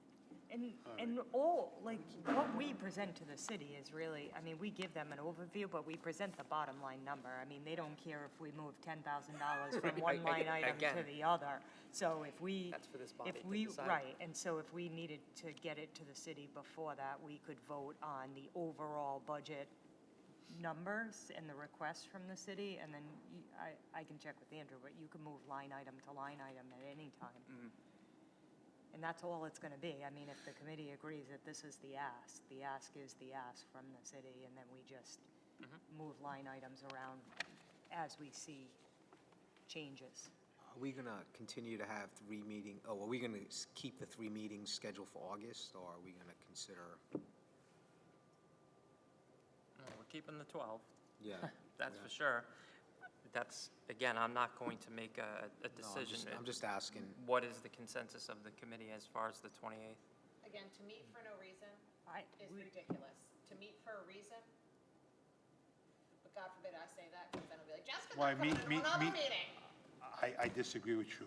To meet for a reason. I like to meet just to meet, that's my reason to meet, Tony, all right? we can I meet said, somewhere okay, else. no, what I'm saying is, no, and I agree, if we can discuss, now and say, okay, there's nothing, I don't have an issue with that. So we You don't know know what I'm saying? now, so maybe Right. after the April 12th Right. meeting, something comes up, you know, Yes. thank you, August 12th, something comes up, we don't like how something's going. Yeah. We change Right. it, Right. and then we're. Make a I like that. determination at So our it's- We have next that week. opportunity. It's I'm easier sorry, to can you repeat cancel that? it than it is to put one Correct. together. That's It's already put always been, together, yeah. so- If we leave it put together after our next meeting, we If can we don't cancel need it. it, then we don't need it. Exactly, yep. Sounds So I mean, it is so the first day of 28th is school, that's putting TBD. a lot of Right. pressure on Yeah, that- I think to the point that was made, like, we keep it on the calendar at our next meeting. If we decide that it's irrelevant to have it, then we cancel it at that Right. time. Yeah. Meaning if something happens and the school ain't gonna open or there's situations we gotta discuss, then we have to deal Or with if there's that. an executive session that stuff needs Yeah. to get discussed, then we just have executive session. We don't necessarily have to have an open meeting. So, I Oh. mean, again, that's, you know, Yep. again, if to just That's sit right. here and discuss something that we're discussing. I mean, I do have something that I would like to be discussed on August 28th, but it can also happen on September, whatever. yeah. It's, no, it can change. I forgot about that. And, so- and you want to do that, right? Yep, Yeah. I'm So, on board with that. Well, we have the whole goals, all of the goals. yeah, so it's either I gonna would, be the I would, 12th or the 28th if you I want. I would say that we're, in all likelihood, we're probably going to meet on the 28th, because Dr. Fran just reminded me of something else that we need to put on that agenda. So, I would, think it needs to be discussed. I don't think it should be hidden. That's no, what no, I'm, no, it's not, yeah, it's not hidden, I just blanked on it, We have, so. we have a superintendent's contract with goals that we need to discuss. So I think that needs to be done soon, so I think that could be done in executive session like it should, like it always has been, and I think that should be something that we should discuss. That is a reason to meet. That is a reason to me, yeah. I think we pushed that up 4 months last year. We can't push it off for 2 weeks. No, I'm No. just saying, no, on a serious note, Dan, on a Yeah. serious note, I have it. that got pushed off for 4 or 5 months. No, I know, and What I'm saying, if that's the only reason we're gonna meet on the, I'm not against that, I can update I'm not the against agenda. that. Well, the question I have is, Sandy, are you against that? Nope. Then that's what I'm saying. so we I can don't do have a, that. we pushed it off for months last year, Jess, so Yeah. if we gotta push it off to the 12th, I don't have a The problem thing with that you wanted to put on the 28th, I'm totally fine making it in September. Again, I forgot it's Yep. the first day of school. I don't want to ask people, again. Okay. It's, you know, That's but fair. I'm not canceling the meeting because I don't need to talk to that behind my back. No, like I said, your phone's gonna nonstop ring, everybody's phone's gonna I need them focused on that. To push that off into the next meeting is no So we'll foul, add no that to the fault, so agenda. I would support that. for the 12th agenda, yeah. But let's In see an what August executive. 12th happens, and let's see what happens, and Now, question for the committee, do we need Andrew present for that in executive on the 12th? But I haven't, no, I think I'm good. okay, all right. Again, you have to remember that I haven't done this yet, so. All right.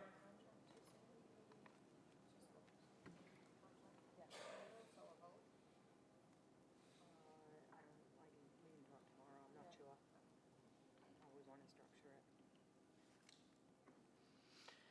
All right. With that said, I will entertain a motion to adjourn. Your mic's on, so you might as well. I'll second that. I'll No, make the no, motion, you can make the second it. motion, This Sam. meeting's over with, another good meeting, I wanna thank all of you, so. I did. Listen, I'm not a technicality type guy, as I'm getting older, Jess, I just Can you don't, second you that know? so we can I'll get out of here? second. Tony first, I I don't second. mind. All those in favor signify by saying aye, aye.